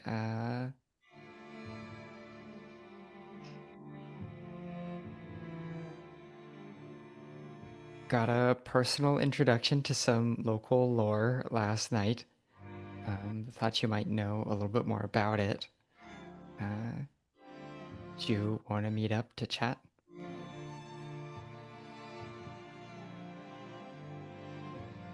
A few moments go by. I'm assuming you're getting ready in the meantime. You're not just looking at your phone like a crazy person. Yeah, no, I'm gonna go ahead and put clothes on too. It's gonna be like a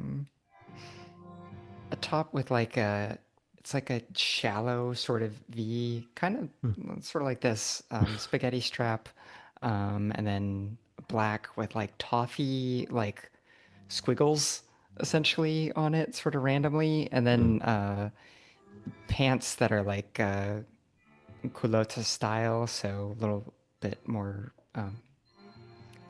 It's sort of like a palazzo pant, but like shorter. Kind of wide leg, But if I'm remembering right. yeah, exactly. But like, and then same print on that too, and then So like just like a wide leg little. but tapered in at the waist sort of thing. Yeah, exactly. And then like Very just a Italian. little simple, yeah, like simple gold bracelet or something to kind of tie it all together. When you do get back to your phone, you do have 2 messages waiting. One is Costello saying, "Can't right now, can try and make time later tonight." sounds good. And the other would be Poppy trying to invite you out.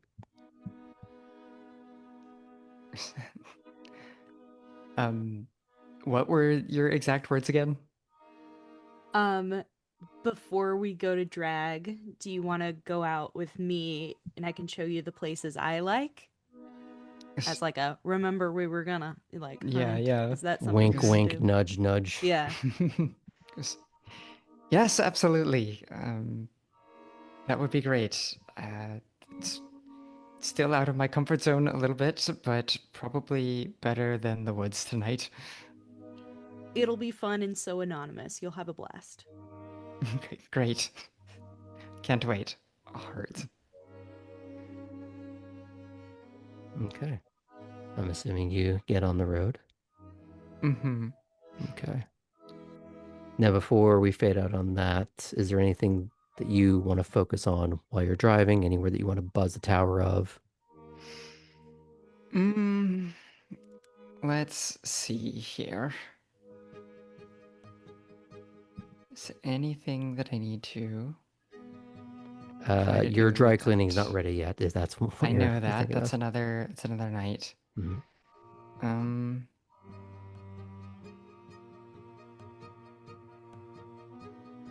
I guess we'll just keep it simple for now. She's gonna kind of like poke at her canines with her tongue a little bit. She's like, I am getting a little bit hungry. And that's pretty much it. I think she will think to herself. No, we're gonna keep that one private. We'll just go ahead and write. I'll give you drive. one to think on then as you're starting to drive. Okay, As you yes, have please. to pass by the diner as you're heading towards Wormslow. And for a moment, your senses are filled with the fatty, aromatic quality of a hamburger, cheese, the works, and how you maybe you wish that you could have tasted properly, or maybe you don't. I'm. Cora's And like, it is starting to make. Well, you tell me, how far down your hunger track are you right now? I am in a single-digit blood pool currently. Okay. Not dramatically so, Are you but about half a or bit. above half? I am. I guess I'm closer to about half. Okay. But still over. But still over. Okay. It's not as bad as it could be, and maybe you've been disciplined or people have been disciplined on your behalf to keep you from getting too hungry, but you do feel a little bit of that. You could swear your ribs are trying to clench in and fold over each other like teeth trying to bite down on something that it doesn't have access to. And then that sensation's gone. Like, if this doesn't work out, I'm going back to that diner and getting something real to eat.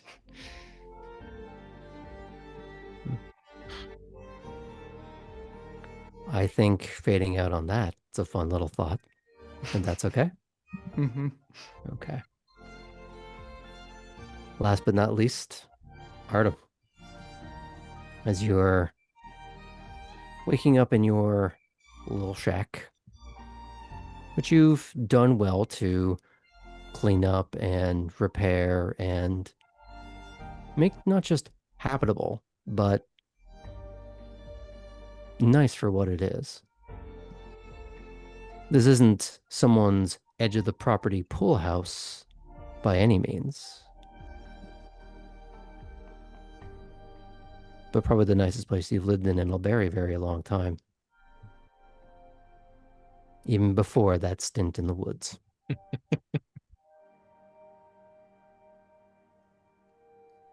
Yeah, Probably he'll get out, probably take a look around, see if anyone's about. Maybe look at some of his other handiwork too. Mm-hmm. You do have a text waiting for you, and it is whoever you went through to get the sort of spokes for the stairway. There has been significant progress on that. It's about halfway done, and there are some pictures to show you the progress. You can see that how they're all symmetrical. They are lining up properly. Nice. It's just taking time to make sure that that craftsmanship is done properly, but you do have an update for it. You also get a little cheesecake photo of Yvette. Damn it.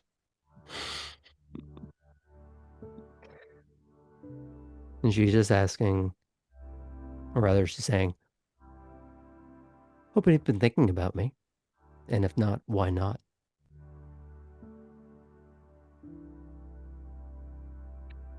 Artem will delete the picture and get out of that message thread.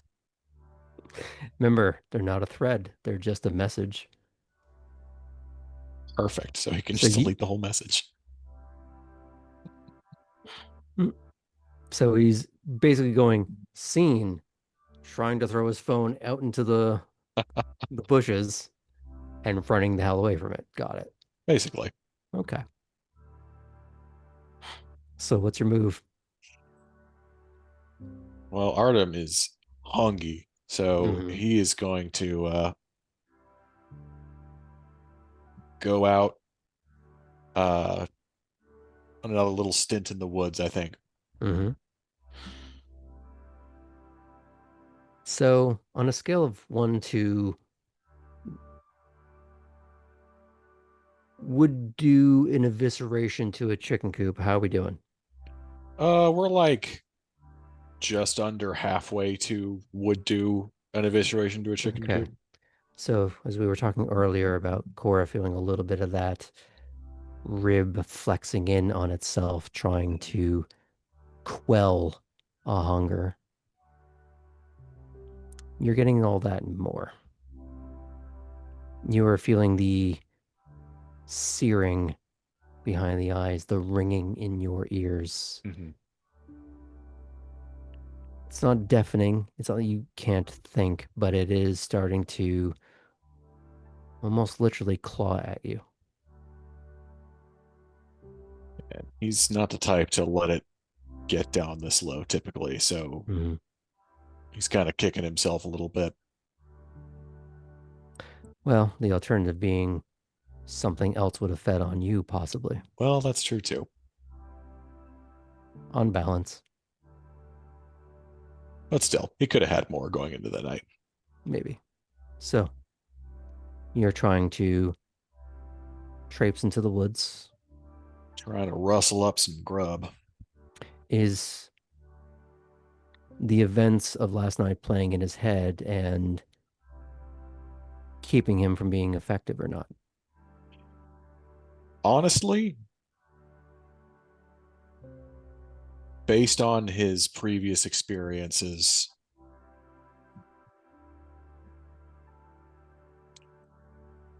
this is just one more thing to look out for.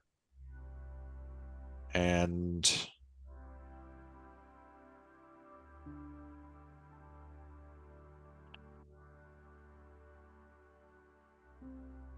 it's good to know, but he's not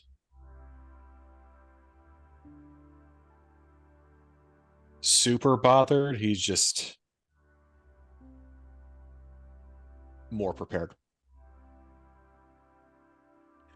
He did used to live in a wood full of garu. Fair enough. Okay. So I guess we'll make this a roll to see how effective this is. I'm going to use willpower because I need to. So I guess we're going to do Survival or Perception. animal kin. Depends how And you're yeah, going about perception. this. Mhm. If you're just trying to do hunt versus coaxing an animal. So let's just say, are you trying to hunt an animal or trying to manipulate an animal? We'll say he's trying to manipulate it. He's been learning some Okay. skills in that direction. Interesting. So you have been hunting in this area for about more than a week now. Yep. You're getting comfortable. While all woods are different, they're really quite alike in practical terms. What kind of animal are you trying to coerce? Tonight we're gonna go for a deer. Deer. It's a bit of a tall order, considering where you are. Well, in the county, it's more built up. Where you are is a bit of a Lagrange point in the sense that it is wilderness nestled within the confines of cities and highways to island townships. Your Alden's domain is a bit of a oddity, an anomaly in all of that. As if time has forgotten this little offshoot road and the forest that surrounds it. Whether or not deer make it out there or not is, let's say, dependent on how well you roll.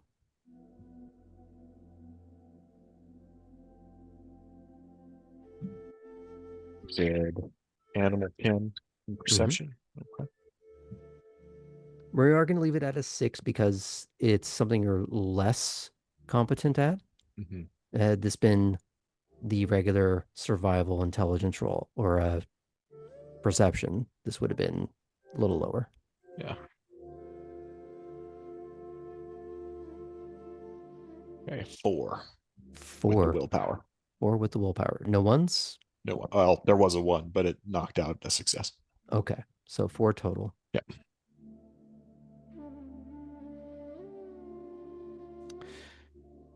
Part of the trick of hunting is knowing where you're standing, being aware of the wind, how it's sending your scent towards your potential prey, or how you are alerting a creature that may look at you as prey.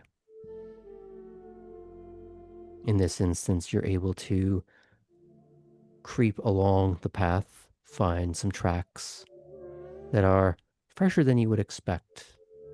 Sometimes deer do wander into the city confines, and these look like they belong to a larger, healthier deer, likely a young adult.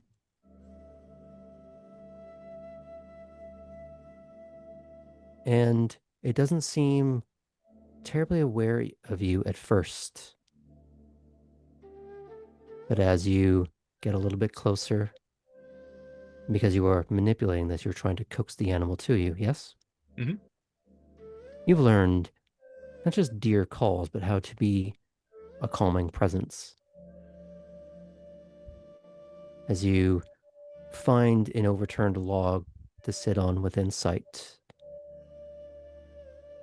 and you collected some leaves and berries that you can't do anything with, but it can. In the way you've crushed some of it up in your hand to release some of the scent, and you're just sort of blowing into it like a little hand ocarina to send the scent along the breeze to get its attention. Then you put the intact remains down on the shattered trunk of another tree right in front of you, like a little coffee table. And you're not making noise, you're not tapping, you're not making little like knock sounds, you're just being quietly respectful. It takes a while for it to start to hop and dance in your direction as if it does a few steps, sniffs, looks around, eyes you, sniffs the air, hops again. Gradually, slowly, it gets closer and closer until it is eating out of the presented pile.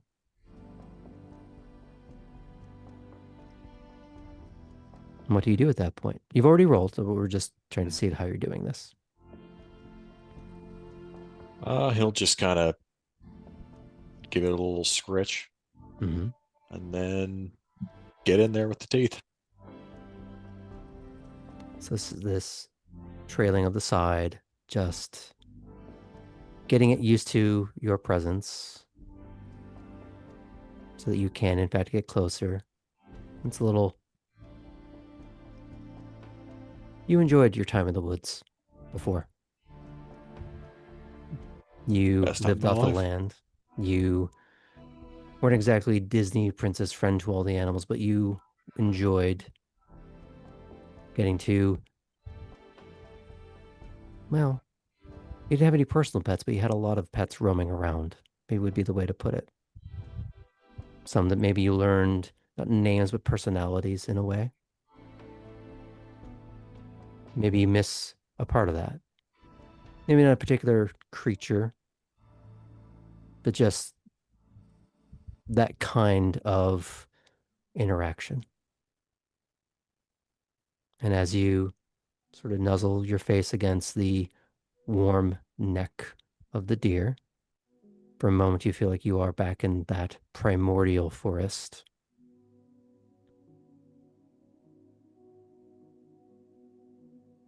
Zoya, having led you to a creature much the same as this, teaching you how to not only lure the animal, that's immaterial. How to treat the animal is more important, to make sure that it walks away from this interaction.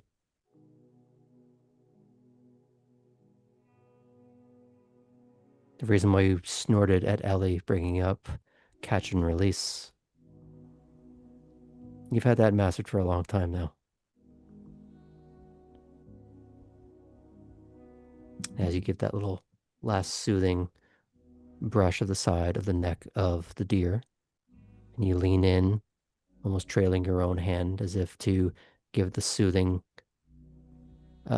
stroke before you sink in. How many points do you take? What would be safe? An adult deer, I would say, would be 3, because it's going to want to take a nap afterwards. Yeah. I think I will do 3. Mm-hmm. And then I will sort of catch it if it stumbles. I'll lead it into, a sitting brush. position. Mm-hmm. The recovering position somewhere for a safe. deer. Yeah. And Just in the brush, far enough from the water line that some alligator isn't going to crawl up and get it. mhm. Probably look around for other predators too. Yeah. Mm-hmm. I'd say based on the roll we already did, nothing else. Your gullet filled. Zoya's teaching intact. Do you go back to the house? Yeah. I think as I'm walking up, I send Misha a text. Mm-hmm. Are you available tonight? Not right away, but I can make the time. We'll update as my schedule updates. Critical or no? No. I'll see what I can do. Thank you.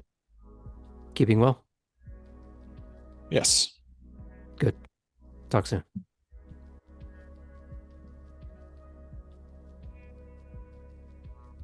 Any other conversations you try to have?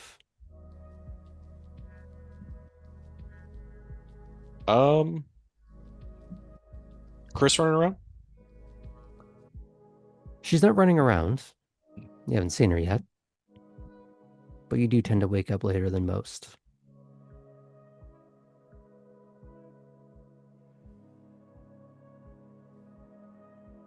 So, you want to call her or you want to look in the house? I'll look in the house. Okay. See if either of them's there. You don't see the boat. You do see the truck. So one of them's probably home. Mhm.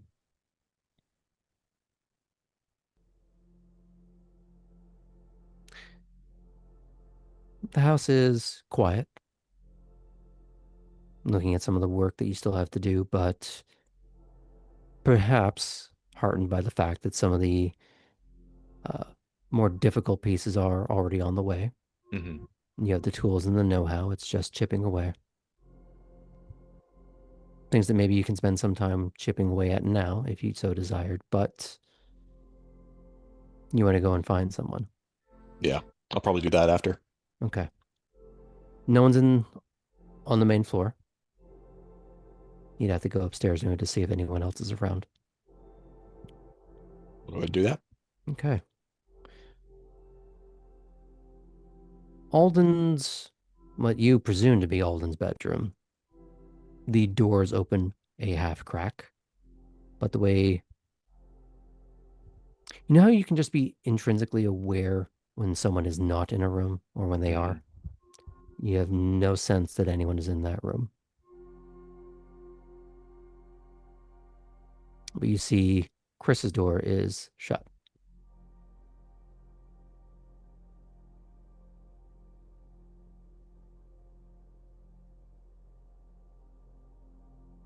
We'll give it a knock. Hmm. Just me. Hmm. Hmm. You hear this, you can only fathom that it says come in, but it's just so muffled by, well, as you see when you walk in, Mm-hmm. she's just face down, just not wanting to move right this minute. I get it. Hmm. What? You want to ride to the house later?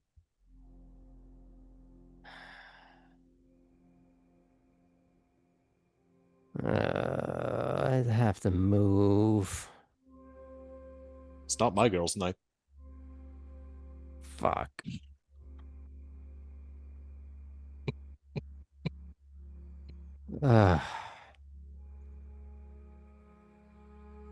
And she's just dead weight, like liquid cat kind of at the moment.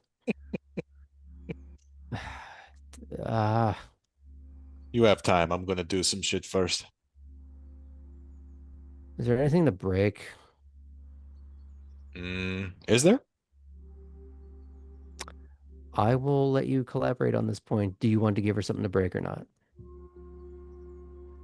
Yeah, I think that could be okay.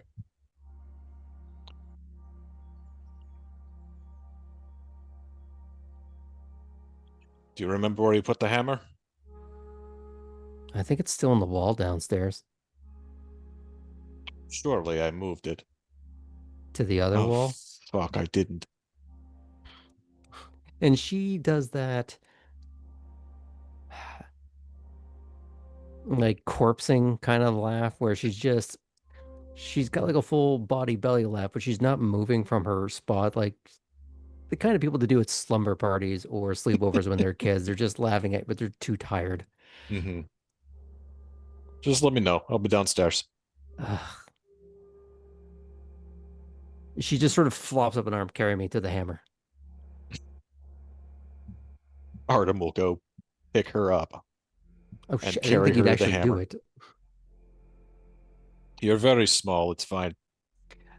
I gotta ask, how are you carrying her? Is this like in your arms, like romance cover, or are we Probably talking more of like a over the? fireman carry thing.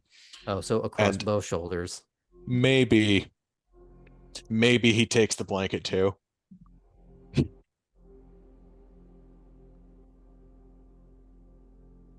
Sort of similar to last night in a way, actually, if you think about it that way. She's just, I want to be mad, but I actually kind of like this. Shut up.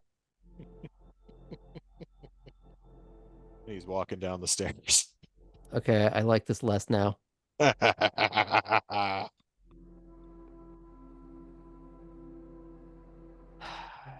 Okay. And eventually, I'm assuming you do put her down or you treat her as the hammer. The first swing from her when she rips it out of that part of the wall of some aging, slightly rotted, uh, wouldn't be drywall, but it would be just wood paneling. Like a room that has these half wall wood panels, as if there's meant to be sort of paintings or wallpaper on the upper half. But the wallpaper has long since faded and is one of the first things you rip down. And underneath all that and the wooden panels, just a lot of this had to go. She's had fun with that. Mhm. The first few whacks are half-hearted, as if still trying to wake up. And then she does start getting into it. Maybe a little too into it, because there is a bit of forceful Not there. screaming. There's that eye roll. Like, really? Now that's what you want to do? This is the bridge you want You're to gonna not bring cross? down the house if you do it right there. 3 feet over. Come on. Which just seems to infuse the next strike.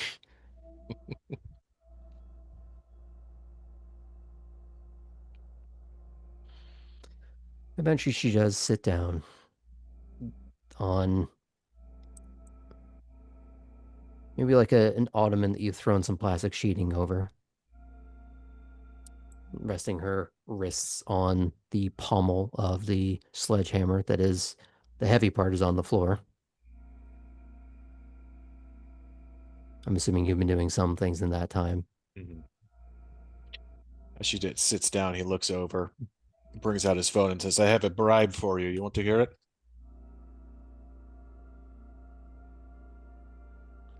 What could you possibly bribe me with at this point? Let's see. So he'll show her the pieces that have been that he was shown earlier today. Say, help me put these in. We'll go wherever you want.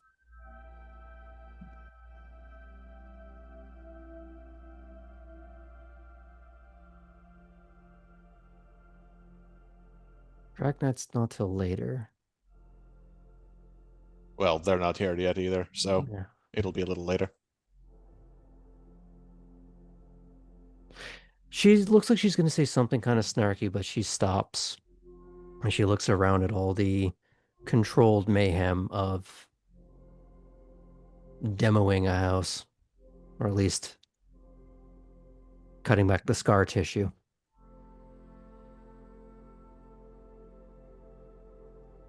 Do you think Atherton would let us watch a movie at the house tonight?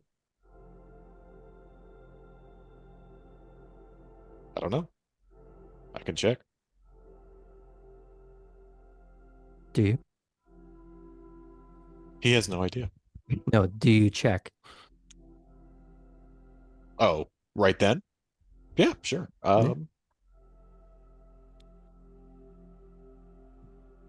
She's going to look at his phone and be like, Mhm. I have to do this polite. At that, she kind of leans forward on the pommel of the sledgehammer. Just thinking about that is almost the bribe itself.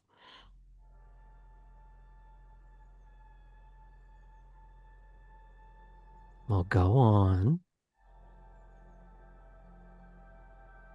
He will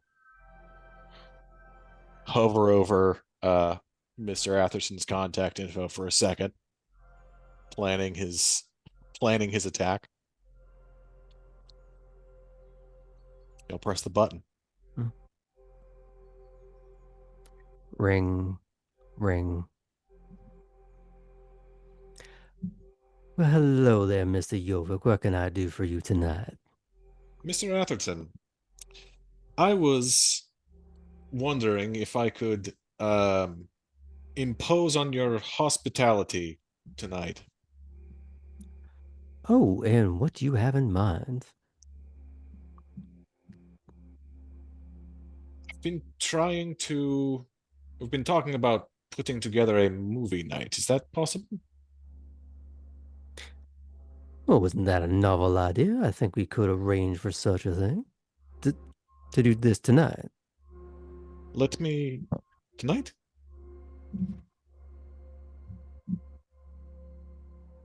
Because they've got the drag. Mm-hmm. What about tomorrow night? Well, either night would suffice. It's more based on your schedule. We have no massive plans to take up the establishment tonight or tomorrow night. Let's plan for tomorrow night. Thank you very much. Did you have a particular feature in mind? I think we had a few. Would you mind if I collect a list over the night? Well, I am intrigued. If there's anything I can do for you, obviously let me know. Just try and keep it on good behavior. Oh, of course. We'll talk soon. Thank you, sir. Click.